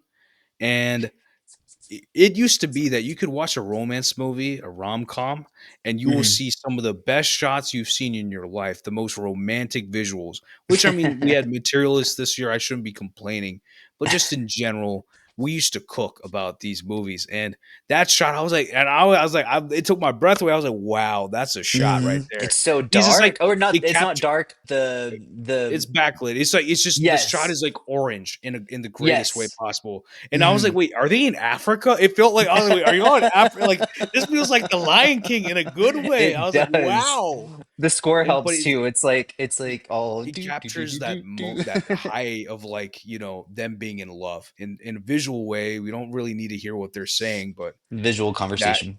it's like you need shots like that where you're like, oh, and you're obviously in Hawaii. You want to you have to juice where you are in that sense too, and Mm. they did it, and it looks awesome. I mean, I would hope that more rom coms do work like that. I would love if they could if why is my brain's doing the thing that your brain's doing. Adam's okay, let me try that again. Good. What I hope is for Adam Sandler to do is put something out like this, like another version of this film, like another story on Netflix. I think that would go so well. I feel like it would take off. I'm She and looking I forward mean, to that next I would rom-com. say that they have one more in them, but they also made Blended, like Drew Barrymore, Adam Sandler. I think it's 2014. I very I think it's vaguely that one. Brooklyn Decker's in that also. But that's the thing. It's like there's it's still not as iconic as Wedding Singer or 51st Yeah. Dates. It's Yeah. not, it's there's something about like there's an emotional disconnection nowadays Hmm. that's happening with romance movies, rom-coms, where I'll talk about it whenever I talk about 27 Dresses, where I'm like, oh, the situation that she's in, where she's in love with her boss, and then her sister ends up coming to town and she falls in love with her boss, and it's just like this is the perfect way to set this movie up. And then the fact that she's talking to somebody, a reporter who doesn't believe in love per se, right? And Hmm. there's a whole situation there. It's like there's a lot of different conceits that are set up. Same thing with 51st Dates. It's a great conceit that your main character can't remember what's going on. So you're Yeah. living through the first 50 dates of this relationship in a great way. Even Sandler had like Spanglish, with Penelope Cruz. The Yeah, man's another always one. the man's always shot above. Man, Javier Love it. Bardem. See, Javier and Penelope Cruz. Now that's a couple You're right saying there. her husband's name. I I love love it. Javier. I I love it. people don't give him enough respect. I love that guy. I genuinely, Really? that's one of those guys where I'm like, Wait. nowadays they do, but like Okay. I mean, I've been rocking with brother for a long time. Where I are mean, these I'm talking people about in a that don't visual like sense. family Also, films and they don't Javier Bardem? they I'm gonna don't like go talk to they them. don't think he's good looking. I think he's a great looking guy. I think he's a handsome guy. If I made a movie, it'd be okay. Javier Bardem is paying. He's playing like a slick, smooth, suave spy. Let's not Yeah, say James Bond, but like, maybe 006. He's yeah, playing someone, and you would believe it 100%. yeah. Honestly, I would just make a spy movie with husband and wife. That would be awesome. Penelope Uh, and Javier in a spy movie. that Bro, sounds put amazing. Penelope and Listen up, Javier in The Lionsgate. Mummy 4. Think about that. So we're talking about not just one couple, not just two And then couples, and then but we got another couple. It's just like hot couple city. I and love it. it's awesome. But I'll get to the next one. Phantom of the Okay. Opera. I obviously saw the play somewhere in school. I think it was in middle school. 2004. This is Emmy Rossum, and it still baffles me to say this. Gerard Butler as the Gerard Phantom, Butler in the and Phantom of the Opera. directed by Joel Schumacher, IP. Man never got his credit, in my opinion. And the scene that you have, it's the mirror scene, is the Angel of Music scene. If you think of Phantom of the Opera, this is the music you think about. The cues that are in this do do do do do, like with the Hmm. do do do do do, like this is what you're thinking of. But this scene specifically, the way that it's edited and the visuals for it, the scale of it, the singing, obviously, this is pure filmmaking in every single meaning of the in the book. That this is the full culmination of like perfection, in my opinion, this scene right here. So talk Agreed. about what it means for you, because I mean, it's Andrew Lloyd Webber, which I feel like if you know plays and stuff like that. My personal Mm. favorite was Cats. We're not going to talk about the movie ever, but I love Cats. It's just T.S. Eliot. I don't know. It's just a thing in my mind. I love that. But Phantom of the Opera, what's up? Yeah, well, Christine right here is just coming down from a really great performance. And she's been taught by this, hidden figure her entire life, somebody that's guided her and taught her how to sing. You get small glimpses in the beginnings of this film of how Christine is treated in the theater troupe. Also just like her state in life, she doesn't have a father. She's, not she's living inside of this opera house and she doesn't have a sense of family. This is the only sense of family and sense of guidance that she has, this angel of music. And what makes this part magical is just out of nowhere. It's even it depends on like the format. I guess you would see this as well, but it sounds like this voice that's coming from right here. And that's Yeah, exactly what from Christine behind. hears. And as soon as like they have a conversation in film or in their singing, which is like opera, you know, and she's thanking him. He wants to reveal himself to her, and that it changes, her relationship changes as they're speaking. And Yeah, that's what makes this a special scene, is that there's this moment of like, just infatuation, and it hypnotizes you, and you as well are hypnotized. You remove that glass, she takes his hand, becomes a whole different vibe. You yeah, can, if you pay attention as she's walking in the hallway lit with the golden hands, um she's not wearing eye makeup whenever she's in the dressing room. Her eyes are completely smoked out the lower and lower she gets into the Phantom of the Opera's layer. And that was really cool too. It's just like this and this is probably like it's probably good that I asked, so, like what we're allowed and not allowed to say on here. It is a very like sensual, exciting part of film. It's like an awakening.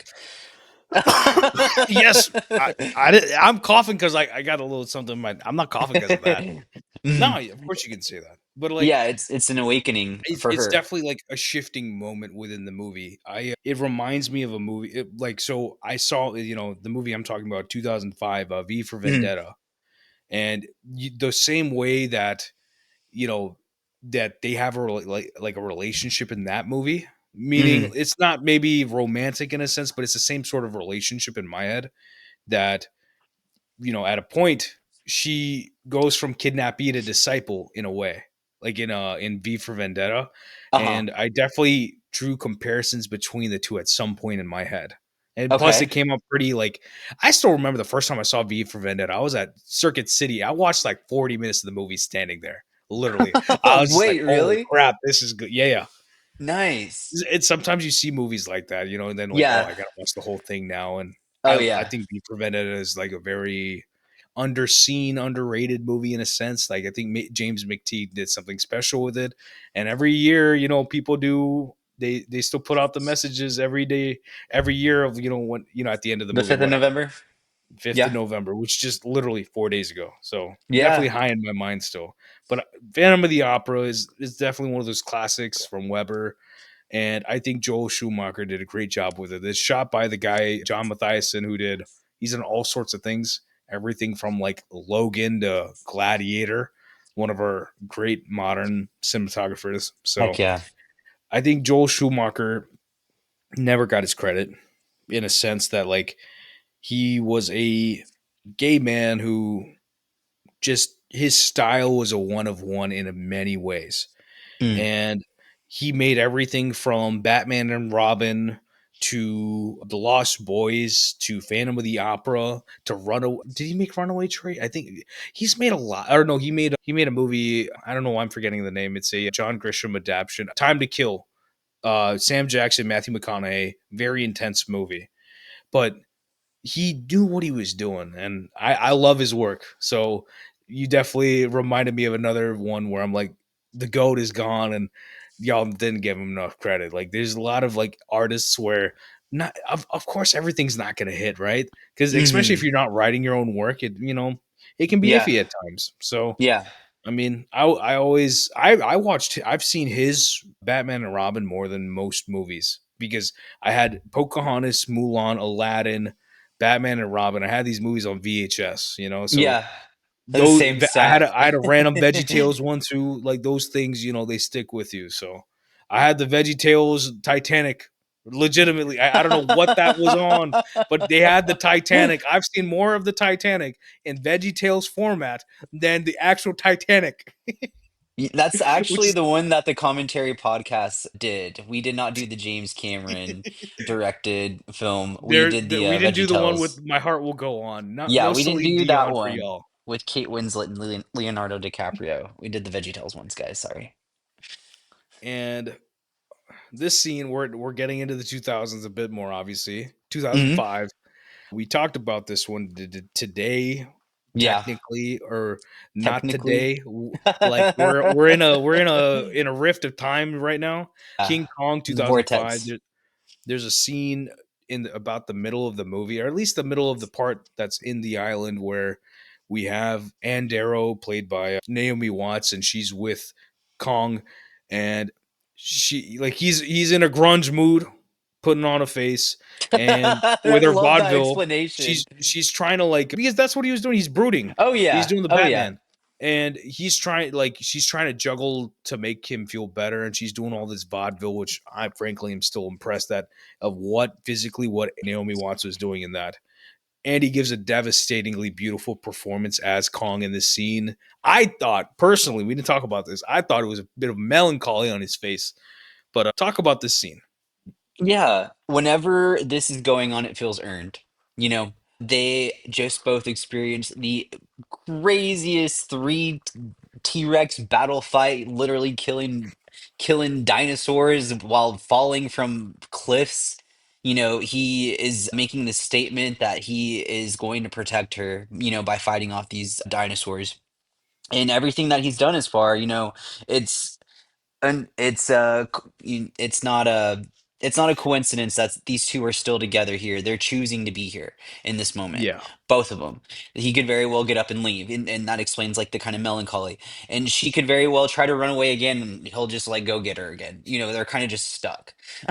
But yeah, what is being done in this moment is she's teaching him what how to say something is beautiful, and it's something like a sunset. It's not like a a person or a thing, it's a moment. And I think that's what's cool here is that she's explaining that a moment is beautiful, and it slows down the film. And maybe that might be somebody's gripe. Maybe that might be someone's like, like, oh, like, come on, like, let's get back to the action. But this is important. This is an important scene because this sets up exactly why the very end of the film is so heartbreaking. He is, I mean, I mean, King Kong is very universal, or a very told over and over again film. I feel like spoiling the ending isn't going to like cancel me No, or no, you're something like fine with that. that. Yeah. But what Bro I'm dead. looking at right Bro now, bro bro is bro dead. dead. Bro Bro is dead. dead. Brother in Christ is not here on this planet Earth anymore. He died. What I'm getting at is that these colors in the sky are the very, very same colors that he sees at the very end of his life. Yeah. And it's beautiful that he's looking at her and looking at that sky, but and he is beautiful. He is beauty. And we talked about that in the episode Yeah. of that, On the pod. you know. If you want to listen to a conversation about King Kong, we had a beautiful This is good conversation. marketing for that Yeah. episode. Because we really The get thing into is, it. I think at the end of the movie, there's always the shot of King, like of Kong falling off the building, and Mhm. it's like the shot is like rotating. I was like, bro, I was like, you didn't have to make it extra devastating, brother, Dude. but he does, and rightfully Whew. so. Yeah. And I think the point of it being like a sunset is that you want a natural beauty that is being respected in a sense or being Mhm. admired because Mhm. it's like a mutual recognition of beauty in a sense. So Yeah.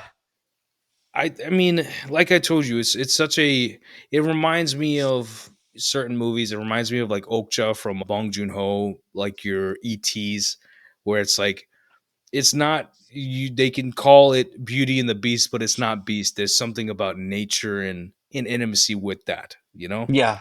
So Yeah. very interesting stuff.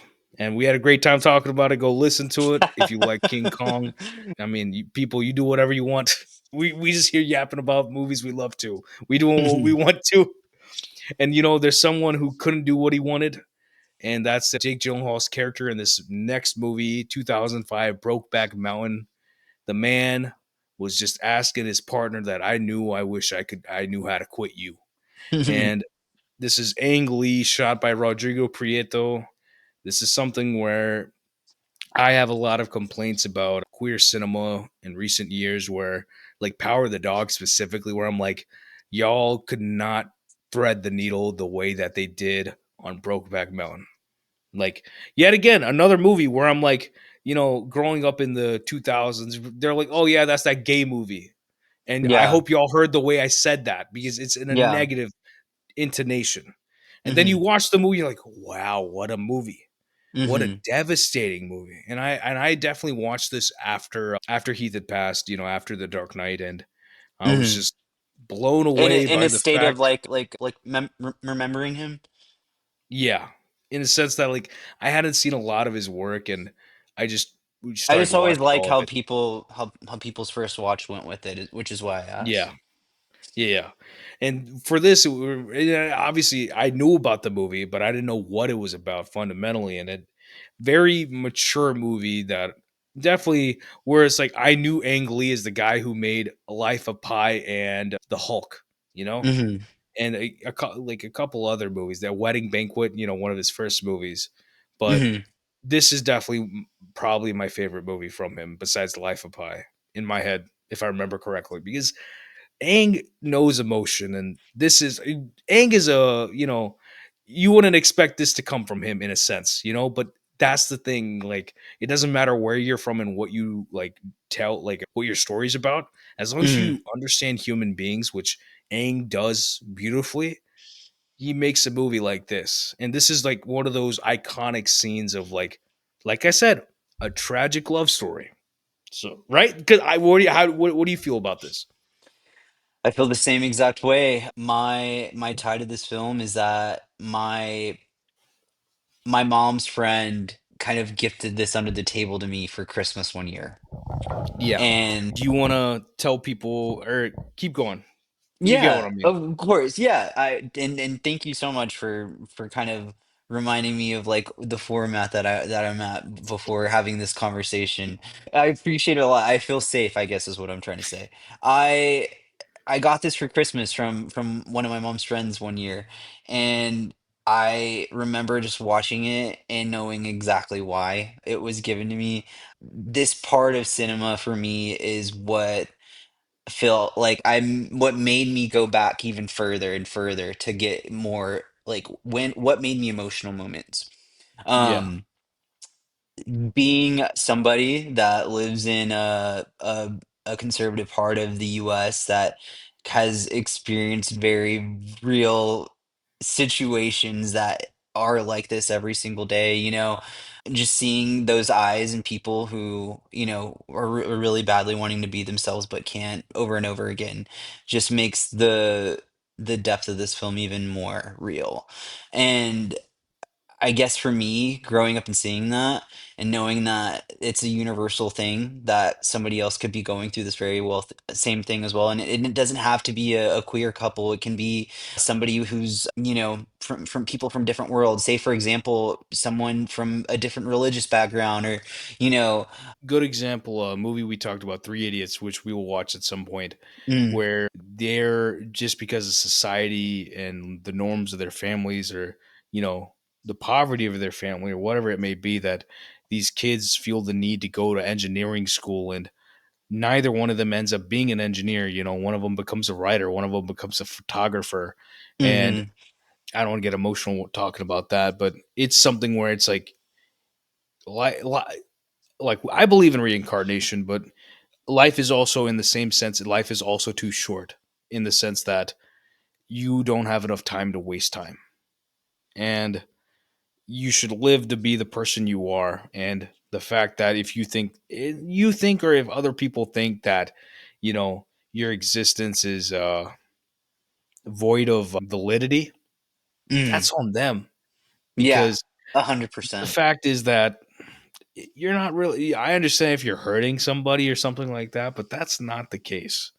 And the You're just problem being is yourself. that people have more, like, people will say they believe something and then not Mm, believe it at all, saying that, you know, if you're accepting and then you're not so accepting at all in the first place, because that's what I was talking about. It's not about just what you think. Your relationship with people is also about what you believe and what you say to them and everything else, because you can believe one thing and then say another, but these two things, your mouth and your mind, both need to line up together. yeah. Because, and your actions need to line up with that, right? You can't just say, "Oh, I think that people should, you know, let's say, you know, people should have food." You know, just let's say this is a basic thing. I think people have the right to eat food. But then you're the person who, you know, I go to your house and I ask for a second plate of food. You're like, "Oh no, I don't have any more food." And I mean this in a sense that people in I my know culture, exactly what you're talking they're about. they're like they're like stingy people, where they're like, they act like they care but they don't care. And that's like a, and for my people, especially if you talk about like Gujaratis, we are like, these people make you, they will feed you till you vomit. I know, because it's happened to my brother. And speaking of, you know, my mother's calling me, not that my mother would ever do that to me, but in that sense, you know, I you need to live your truth. Whatever your truth is, you must live it. What I was going to say is that what worked for this specific scene with me was that the both the story can be beautiful and painful at the same time. Both those things, it's like something that I mentioned in the other episode was that two things can be true, Yeah. right? And this was the one scene for me where, yes, it is a queer story. Yes, this is the situation that's happening, but that made that concept make sense for me that two things can be true at the same time. And it's not all just We're not like that's the thing. happiness. We have never been black or white. Things are not black and white in this world. Your morality is black and white, but it's also in grayscale Hmm. as humans are. The classic example I Hmm. give is the fact that, you know, people talk about absolute morality, but you should have absolute morality any situation in your life, you should. But in the situation where you see, it's a classic, like an old example of like, there's like a man meditating in a jungle, and there's a wedding procession that goes by. There's a bunch of women, there's a bunch of jewelry, and this is supposed to be a happy day in their life. 10 minutes later, Hmm. a group of guys on horses and with swords and stuff, they're like, hey, where did those people go? Right? Because obviously they're there to rob them. So he's asking for directions to where these people go. So they have a good night ruined and, whatever else might happen. So what are you supposed to do in that Hmm. situation? You tell them that the person went the other way. They went the other way. So they go the opposite way, the wrong way. And the morality is right. You lied technically, but did you lie? You lied to save lives, right? So it's like we live in grayscale in the first place, but you need to be mature enough and know when to do things, right? Because you can say that a kid, like, why does like a, a mother doesn't give their kids like dessert, right? And it's not, let's say Hmm. that you ate dessert straight up for 9 days and your mom's like, this is too much. This is not healthy for you. Let's take a couple days off or something like that. And then you can get some more cookies or whatever, right? Your mom is not doing Yeah. that because she is, being mean to you. She doesn't care about you. The Yeah. intention of that Yeah. is that she cares so much that she has to do something that is not emotionally straightforward, right? You have to create limits Yeah. for your kids and they need to learn that. But people, that there's it's life is a paradox at times. It's also all about your intentions and why you're doing things, and that doesn't always mean that what you're doing is the right thing you did, but you need to be Hmm. able to explore and think about these things and not judge people for it too on top of that. And when it comes to these two characters in Brokeback, they all we have is Brokeback Mountain, you know Yeah, and they get really upset about and that. and Get my thing is really, really upset about it. they go from like static camera to like like a shoulder rig, and they're like getting in there with Heath and with Jake, and that Hmm. these two are in. It's something where Heath and Jake were so emotionally honest and in depth with the scene where it's like they have to fight this physically, right? Because this is what men do, and just him walking the blocking of it, like him walking away from the water and him like just like struggling to hug him. He's like not trying. It's like, bro, it's like you just want to start crying watching the scene because it's that Yeah. devastatingly tragic. It's devastatingly Yeah, beautiful it hurts. also at the This same scene time. hurts. And It it, like hurts. you said, and I'm talking about Three Idiots. Once you watch that, you'll see why I'm comparing it specifically. But that Mhm. the difference with Three Idiots is that in the way that the parents are forceful for their kids to become a like an engineer, his dad takes all the Mhm. money he would have given him to buy a laptop or whatever and buys him he wants to become a photographer, right? He buy instead of a laptop, he returns the laptop and buys him a camera instead. Meaning like I want you to go pursue your dreams. And bro, when I tell you Wow. when I talked about it in January, straight up crying. Because Mhm. it's like the movie, I think the emotions when it comes to Indian movies specifically, when it comes to something like that, if it's done well, you Uh-huh. will be sobbing in the best way because you're like happy crying. And happy crying is the best Yeah. crying because you're not crying for a negative reason. You're crying for like a emotional growth reason. And that's and people should always be Mhm. crying. People we just don't cry enough. That's all it is. And especially men, right? And that's the story of No, Brokeback, not at right? That all. We they're don't, hiding their yeah. emotions the entire movie. And you know, Well, it's their safe yeah, place. Brokeback Mountain is their safe place where they can be yeah. themselves, and they're getting so frustrated that they cannot expand Brokeback Mountain. They This is want. all I we mean, got. I think even yeah, this is all we got. We could have had a house. We could have had this and that. But and all of it feels like a joke to Ennis because Ennis is if you remember Brokeback Mountain correctly, Ennis is not of the same world as Yeah. Jack. He doesn't have the same amount of money. He's a very struggling Yeah. father. He has two kids and a wife at home. It all feels like fantasy for him. And then you have the other side of it where Jack is like, we could have had this. This could have actually happened. Like this could have been you and me. And he's like, You bullshit. Me you're like no, bullcrap. but like me and Zach were talking about it on our like favorite movie list, like of the 21st century. That the Yeah. romance movies we love the most are the ones like this, where it's Hmm. like right person, wrong time. Yeah. Yes. And Yeah. a lot of the best romance stories for movies, not for real life, but for movies, are the ones where it's right person, wrong time. My adage would be right person, See, wrong time, but throw it out the window, and they're gonna end up together at the end of the movie, whether it's a good thing or not. That's my little bit of toxicity. oh, wait, I actually like your movie ending. Because you could also pull it like The Graduate, at the end of The Graduate, where they do that, and then They end up he together, looks at her, but he's you like, don't wait, know if it's good he's or like, should I bad. have done this? Like, wait, hold on, you know, Yeah. and Yeah, that's he's like, actually, you see their faces like sit with yeah. it. That's the end of the movie, right? They But just that's sit good with it. filmmaking, right? There's a moment where, like, Dustin Hoffman's girlfriend, like, she realizes that, oh, you're the one who's dating my mom, or like the other woman is my mom, and all Mike Hmm. Nichols does is slowly push her into focus. That's it.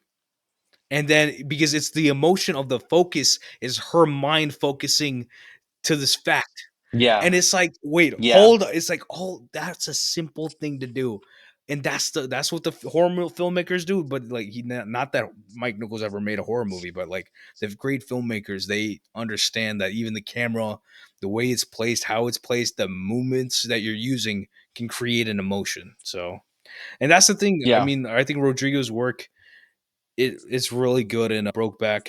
At low key, some of it looks like a TV movie at times. Not in a I think it's just lighting, and they were working on a really small budget. But like, Brokeback is still the movie where I'm like, y'all didn't do it as good as that. And Yeah.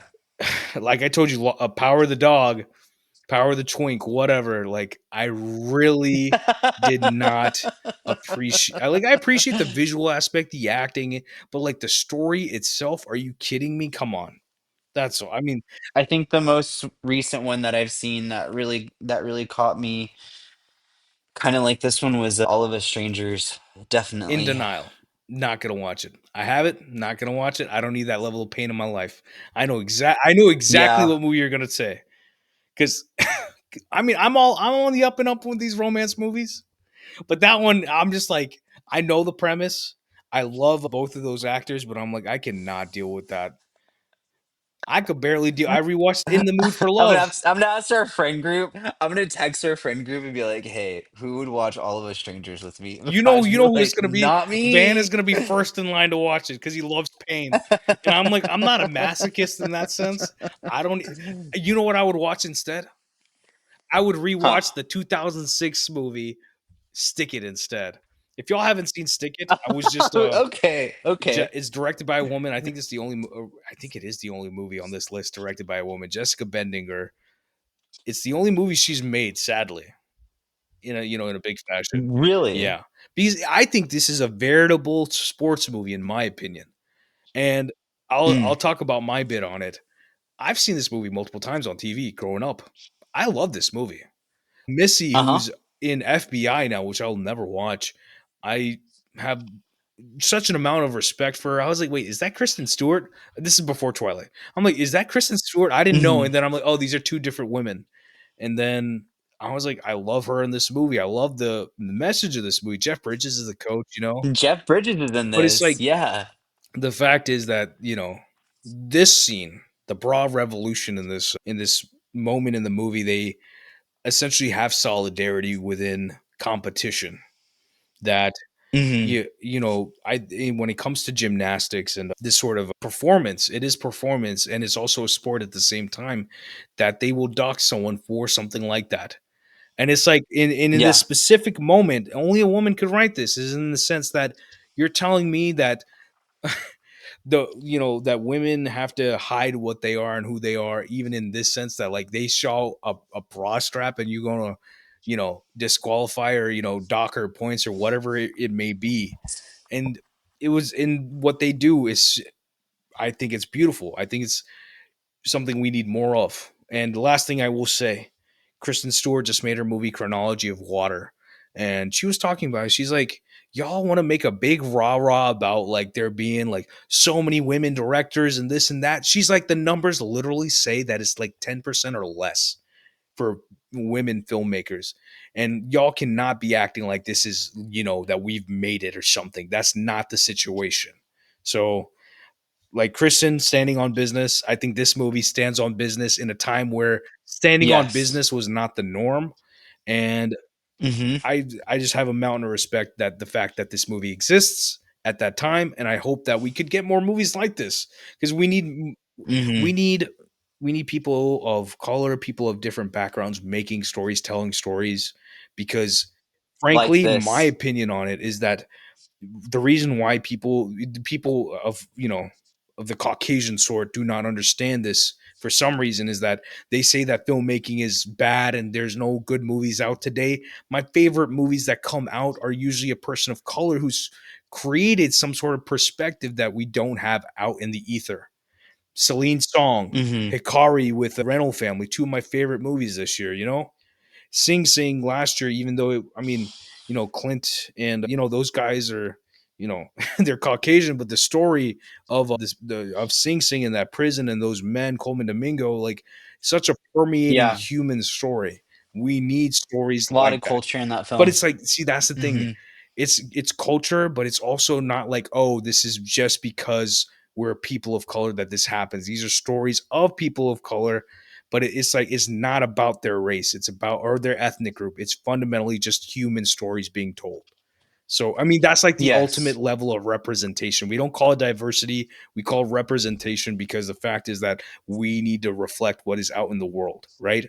And it's rare that you Yeah, have someone absolutely. like a Ryan Coogler making $100 million movie where, even he's pulling in like, oh, we had Asians there, we have different sorts of people, we have people who are quarter black and things like that who are in this situation, and he makes it an element of the story. It's not their character trait per se, but it is a part of the story and where they were as a character or as a human in that setting, in this setting, in the Mississippi Delta at this, in the 1920s or whatever the time period may be for any story. But I will get off. That's a soapbox, low key. But Stick It. Talk about Stick It. I love Stick It, man.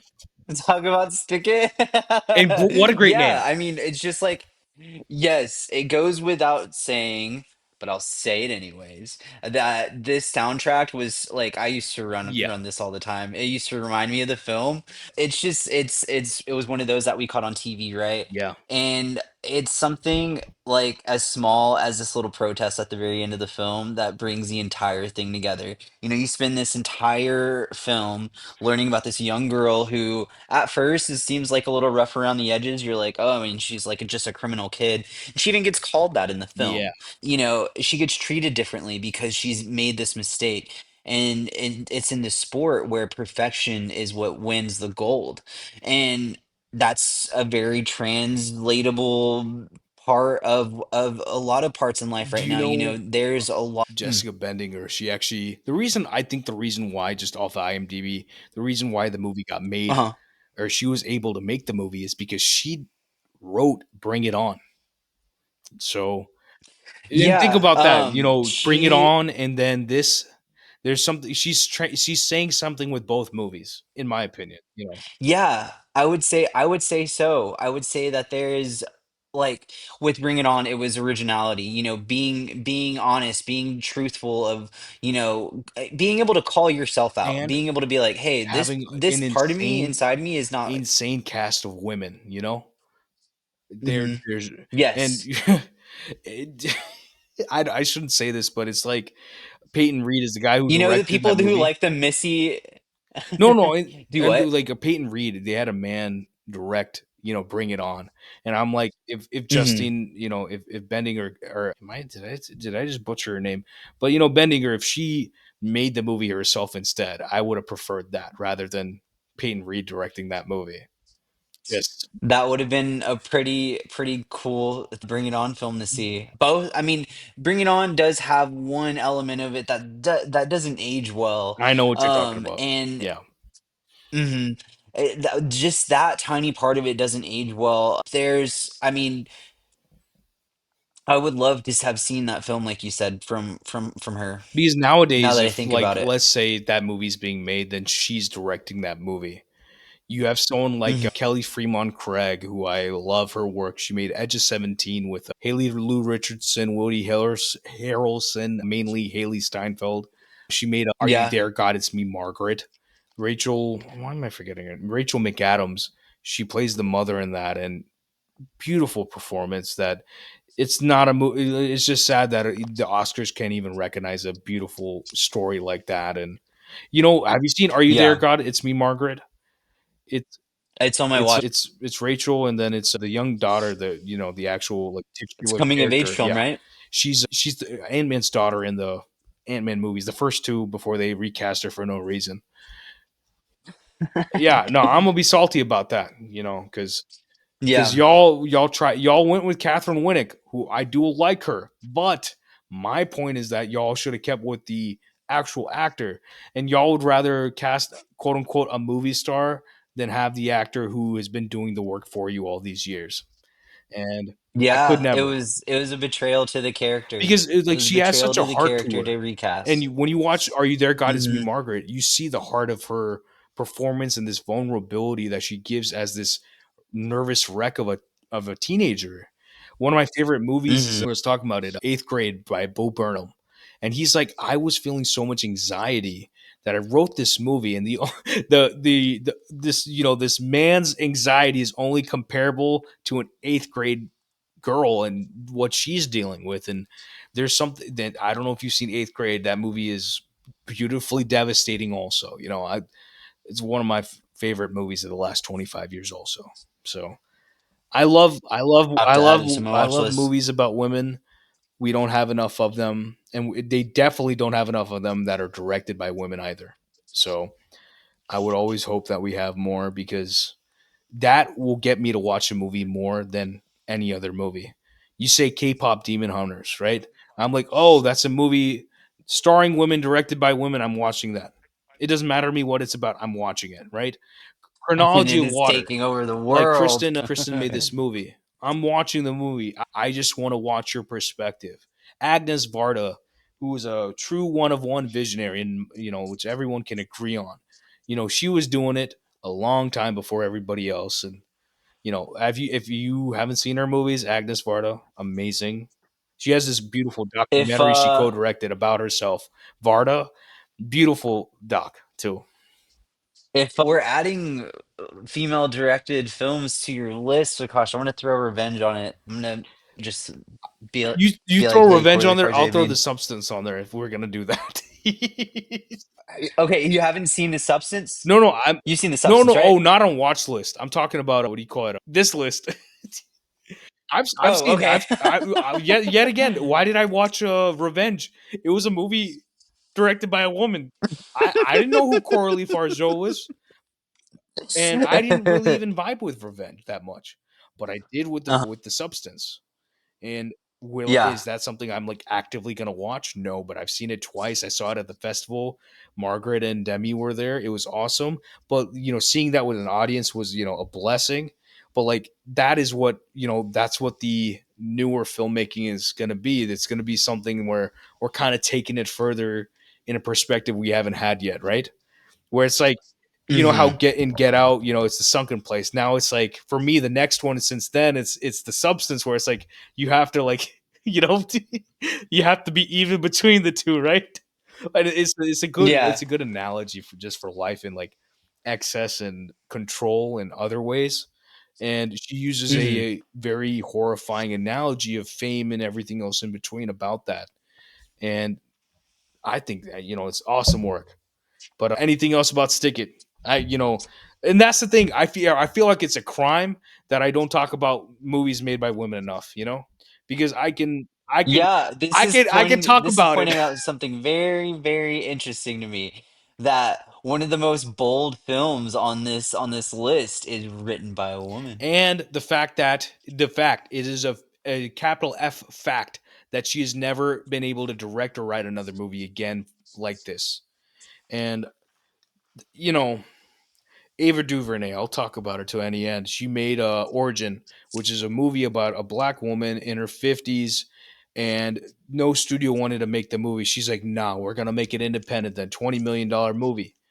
20-day shooting schedule or something crazy like that. And the movie was shot in Savannah, in like Germany and in India, which is crazy.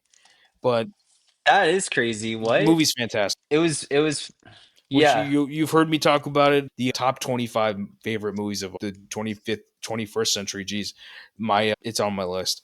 But yet again, that's a movie where when you watch it, which I've already talked about, but it's like when you watch it, you're gonna be like, no one else could have made this besides Ava DuVernay. It is that bold of a movie, in my opinion. That some like I talked to Van about it. When I saw him, and he was like, "Yeah, it was fine.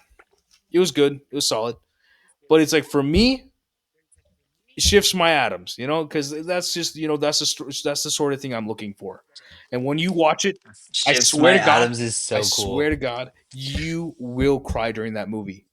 Not instantly, but within like 20 minutes, you'll be crying, and not out of like a pity, but out of like just an emotional empathy of like what's going on, and you Hmm. don't like the movie's based on the real story of like the real life story of the author Isabel Wilkerson, and what she was going through. And she essentially uses her art to cope with what's happening in her own life in a real way, in an Hmm. honest way, in an emotional way. So yeah, we need more movies by women. That's all I'm gonna say. Like, give me more women movies, please. Please. Please. We both said please at the same Who's time. what's the thing what's my man's name in Sinners? Who does this? Cornbread. Cornbread. He's- I was at the oh festival my watching the god, movie, that and when was that too came up, good. I was just doing this. People were like, "What the heck is that?" It's so Oh fast. my That's god! Van's favorite part. Real quick, we saw the movie at festival. Mm. Hannah Beachler, Miles Kenton were there, and they had a conversation with Hannah Beachler. I love that woman; she's awesome. But they had a conversation with her beforehand, and Hmm. Jazz 10K from Variety was there. She's awesome. She was like, "Hey, how many of y'all have not seen this movie?" She's British, and more than Hmm. half the people in the theater raised their hands. Sinners. I was like, "What do No you mean?" way. I was so Well, okay, angry. wait. Hold on. Okay, that might be also a good It, thing because whenever it starts getting screened again for award season, but it's going to be but fresh on Tony, people's these are minds and kids. they are going to freak These are out. mostly kids who are in art school. How do you Oh, and these people, they have a film festival that comes to well, their now that school, just pissed but me how do off you not see one of the seminal blockbuster movies of our time, of this year? okay, never mind. It just made me mad. That's what I was.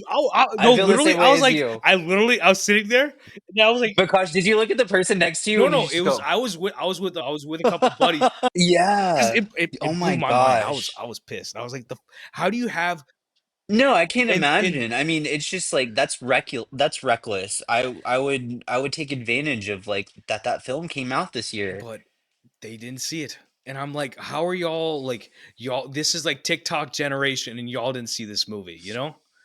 So, and I already Eesh. know. I can tell you on fact. I don't even have to go to the theater to know. The black audiences across the board, older audiences showed up for Ryan Coogler because of Black Panther, Mhm. because of what he's done for the culture. You know, so Mhm. I was pissed because I love Hannah. I was like, and Hannah is like, she's on Twitter. She's such a like kind, gentle person. She's so nice, so honest. Mhm. And I was like, y'all don't even deserve to be in this woman's presence. That makes me She's literally, really she's sitting there. upset. She's like, yeah, like y'all look. If you see the arches in the church, they look like this because this is it's an ode to Chadwick. An That homage Chadwick would have been in this to movie T'Challa. if he was Yeah. alive. And I was Yeah. just like, I was sitting there about to cry. I was like, man, Man, I was like, how do you, that makes me in so 1,000 annoyed. person theater, at least half of them had not seen the movie. 500 people had not seen the movie. How? And I understand if it's a random movie, you know, it Mhm. wasn't a random movie. It is one of the biggest movies of the year. But Yeah. that's what I mean. These kids, they don't understand art. That's why they don't understand art because they don't go and they if you are an artist, you also have to go and take in the art, right? I didn't say I'm never watching K-pop Demon 100%. Hunters. I'm saying I just have to get the time to do it, because that's all it I need is. time to. Yeah. And once I do, Yeah. I'm gonna be on the same channel. Like that's awesome. I love that. So we will get to that point. Perfect. Okay. So Perks of Being a Wallflower is our last Okay. movie, 2012, directed by Stephen Chomsky. It is also adapted and written by Stephen Chomsky from a book that he had, obviously Perks of Being a Wallflower. This is one of the more important coming of age movies that I saw in high school. Way back is another one we recently watched together. Yeah. Stuck in Love, 500 Days of Summer. Very like definitely I was eating when I was when I was in high school. We had a great time with those movies. But Perks is one of those specific ones. I was a very big Ezra Miller fan back then. I don't support their Oh, work really? anymore. Okay. They think that they're more important than you know than other people, which that is not something that I can condone.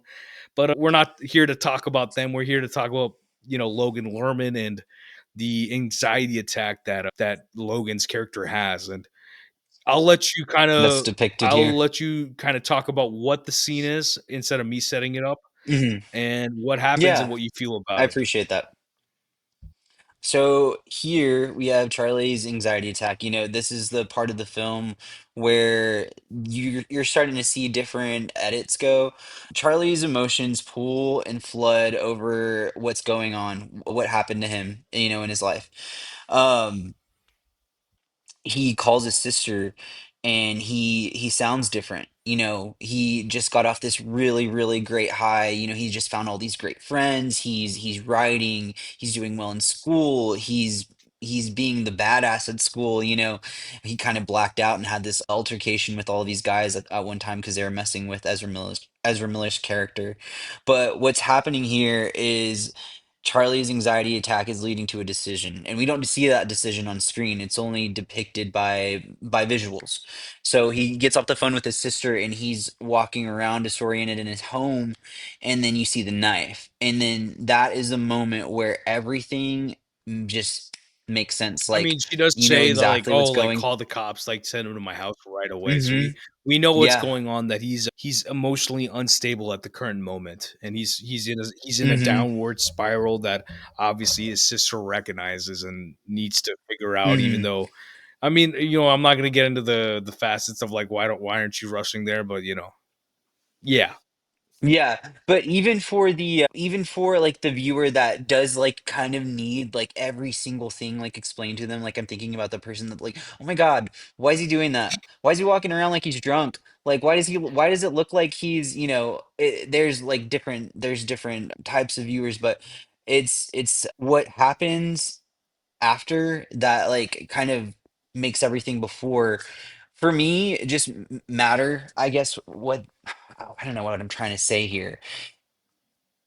The way that it's being depicted is what matters to me rather than what's actually happening. Because what they do is they do a bit of a concurrent editing where it's like you're kind of seeing something that's happening but also already happened. In a sense, we're kind of going a little bit back and forth because we end Hmm. up seeing him in a hospital, but you also see the cops knocking down his door after that, and it's kind of going back and forth, very much like your mind would be going back and forth. It's very cerebral editing Yes. that's very audio visual heavy, that is very emotionally accurate.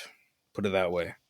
Yes. Yes. Because And I'm glad I'm having this if conversation with you because I don't know you if only anybody you would have gotten what I just said. anybody who's ever had a anxiety attack will understand the editing. I know Yes. because in the last 13 years I've had anxiety attacks. I don't have them anymore, thank God, because Thank God. it's like and it feels like the bundles of tension of your life are just stacking upon your head. And that's what's happening to Hmm.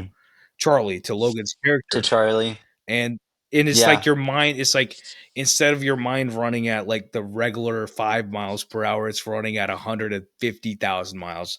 And you don't know how to slow it Hmm. down. And he calls his sister trying to slow it down because he trusts her and knows her. And then, we have the concurrent editing. He ends up in the hospital, and then we kind of don't know what's going on for a second. And, you know, Joan Cusack's character, the doctor, which I love the casting.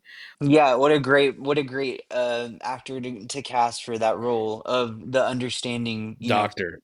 psychiatrist. And it's like Yeah. she's asking him questions, but we're also going back to the editing of like what's happening before in the house. So we're it's good Hmm. of like it's something where it's like you can Yeah, shoot he's like you coming can shoot down. all these pieces of like him freaking out and you seeing these things that happen through the movie, the door breaking down, him going to the hospital. But when you get in an edit and you put something together like this, it definitely took a while for them to do it, probably.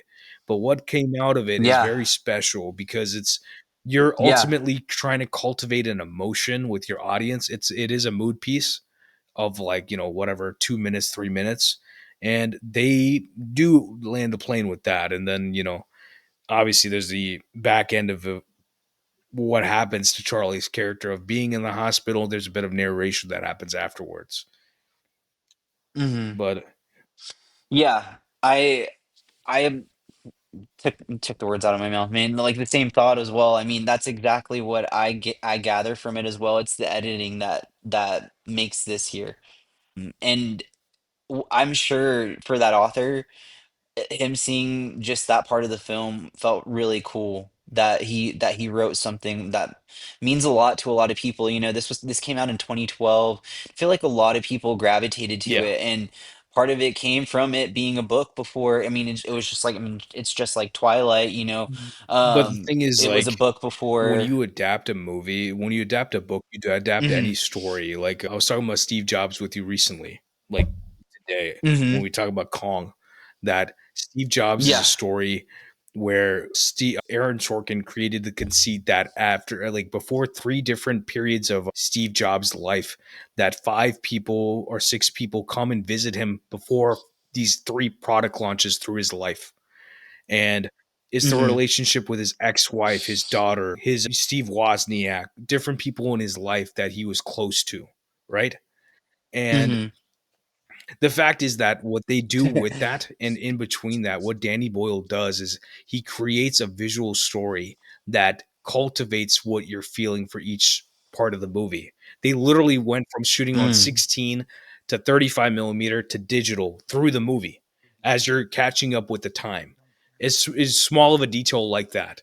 He literally would, Is this the one with Fossbender? yes, they literally shut down Okay. production for 2 weeks after each portion so they can rehearse and then do the portion of that and then shut down production and then do the next portion of the movie. That sort of thing.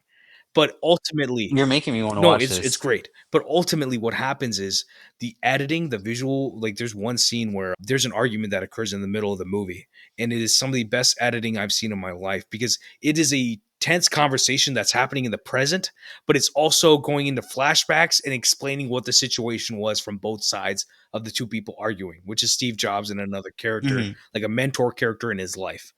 And Mhm. that's the thing about movies where you can do that. You can create emotions with the editing itself.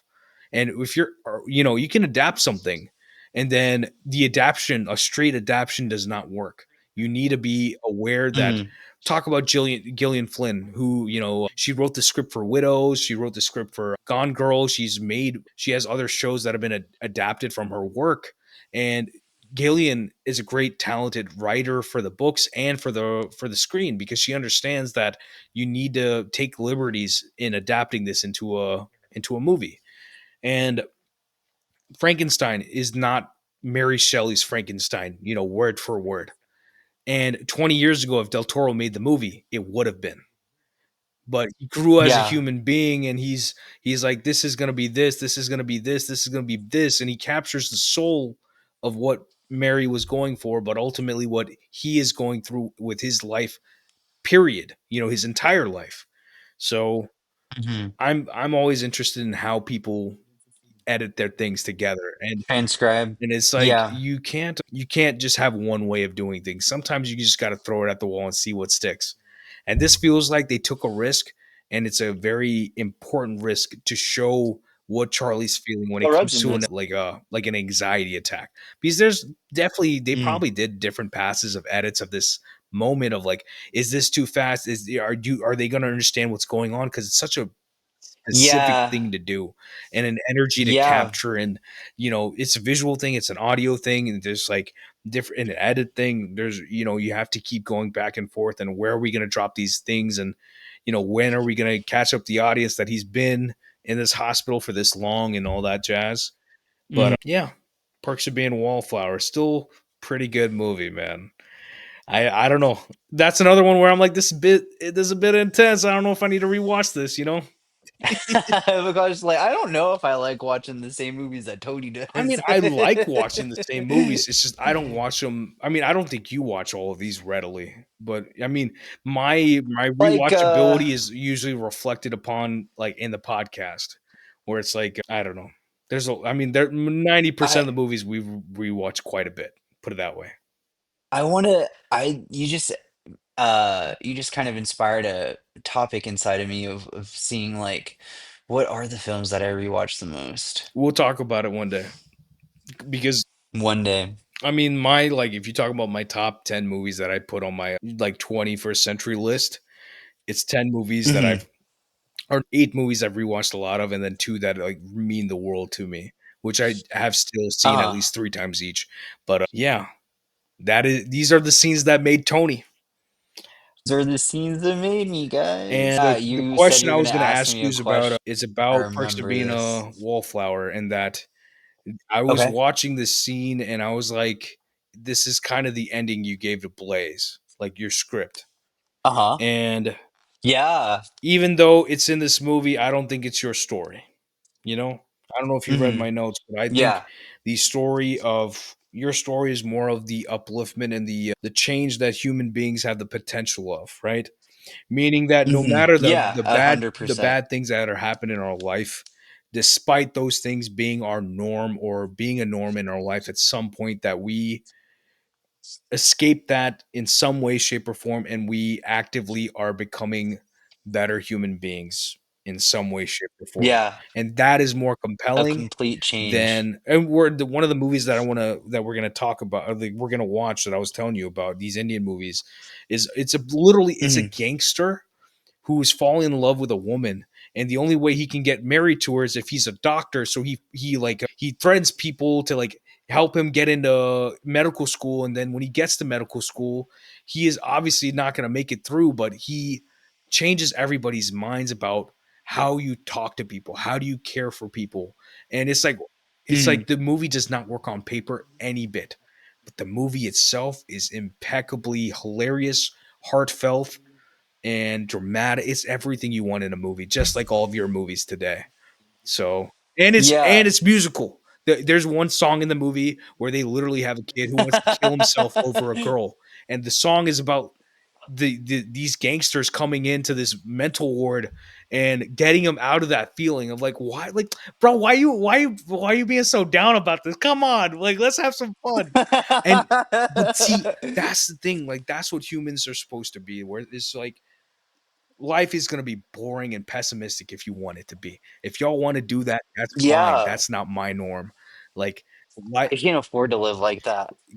the present is a present. Like, today is always a gift, no matter what. Like, if people ask me how I'm doing, I'm either doing good or something is good. Something has to be good. I can't, I will live in Yeah, denial that I everything is always say bad. I'm doing good. I can't live in denial. Um, Like, I can't live in denial any longer, except about like people being pessimistic about love. But we already had that conversation tonight. Tony, where can we people have, find I you? would say people can find me on Instagram, Tony Michael Talks Film. I also have Letterboxd. I would appreciate the support there as well. Everything will be linked. Any closing thoughts? Any at all? I do. One, thank you so much for being a friend and talking movies with me, man. I mean, see, that's the thing. I don't know if we talked about it, but I was definitely talking about it a lot today Huh. with I was talking about people and how Vani Vartan Vichar, the things that you exist and exude and you ultimately are a part of and align yourself with other human beings. The main wealth you have in this life is time, right? Life is also too short and too long at the same time. And the fact, as you know, we had a lot of conversation about paradoxes of life today, and that is the truth. And the people you choose to spend your time with, and I mean this in a real way. I don't spend time with random people. You know, my time is valuable because I respect my time. I respect the time that this is not Incredibly my time. This is a accurate. borrowed Yes. time. Our lives are borrowed time, and in the sense that, like, you know, Morgan Freeman ain't gonna show up and be like, "Hey, you sure you're doing the right thing?" That's not what's gonna happen in your life.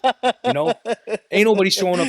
Yeah. You gotta. And what did I say about Mulan? You gotta. It doesn't matter what anybody says.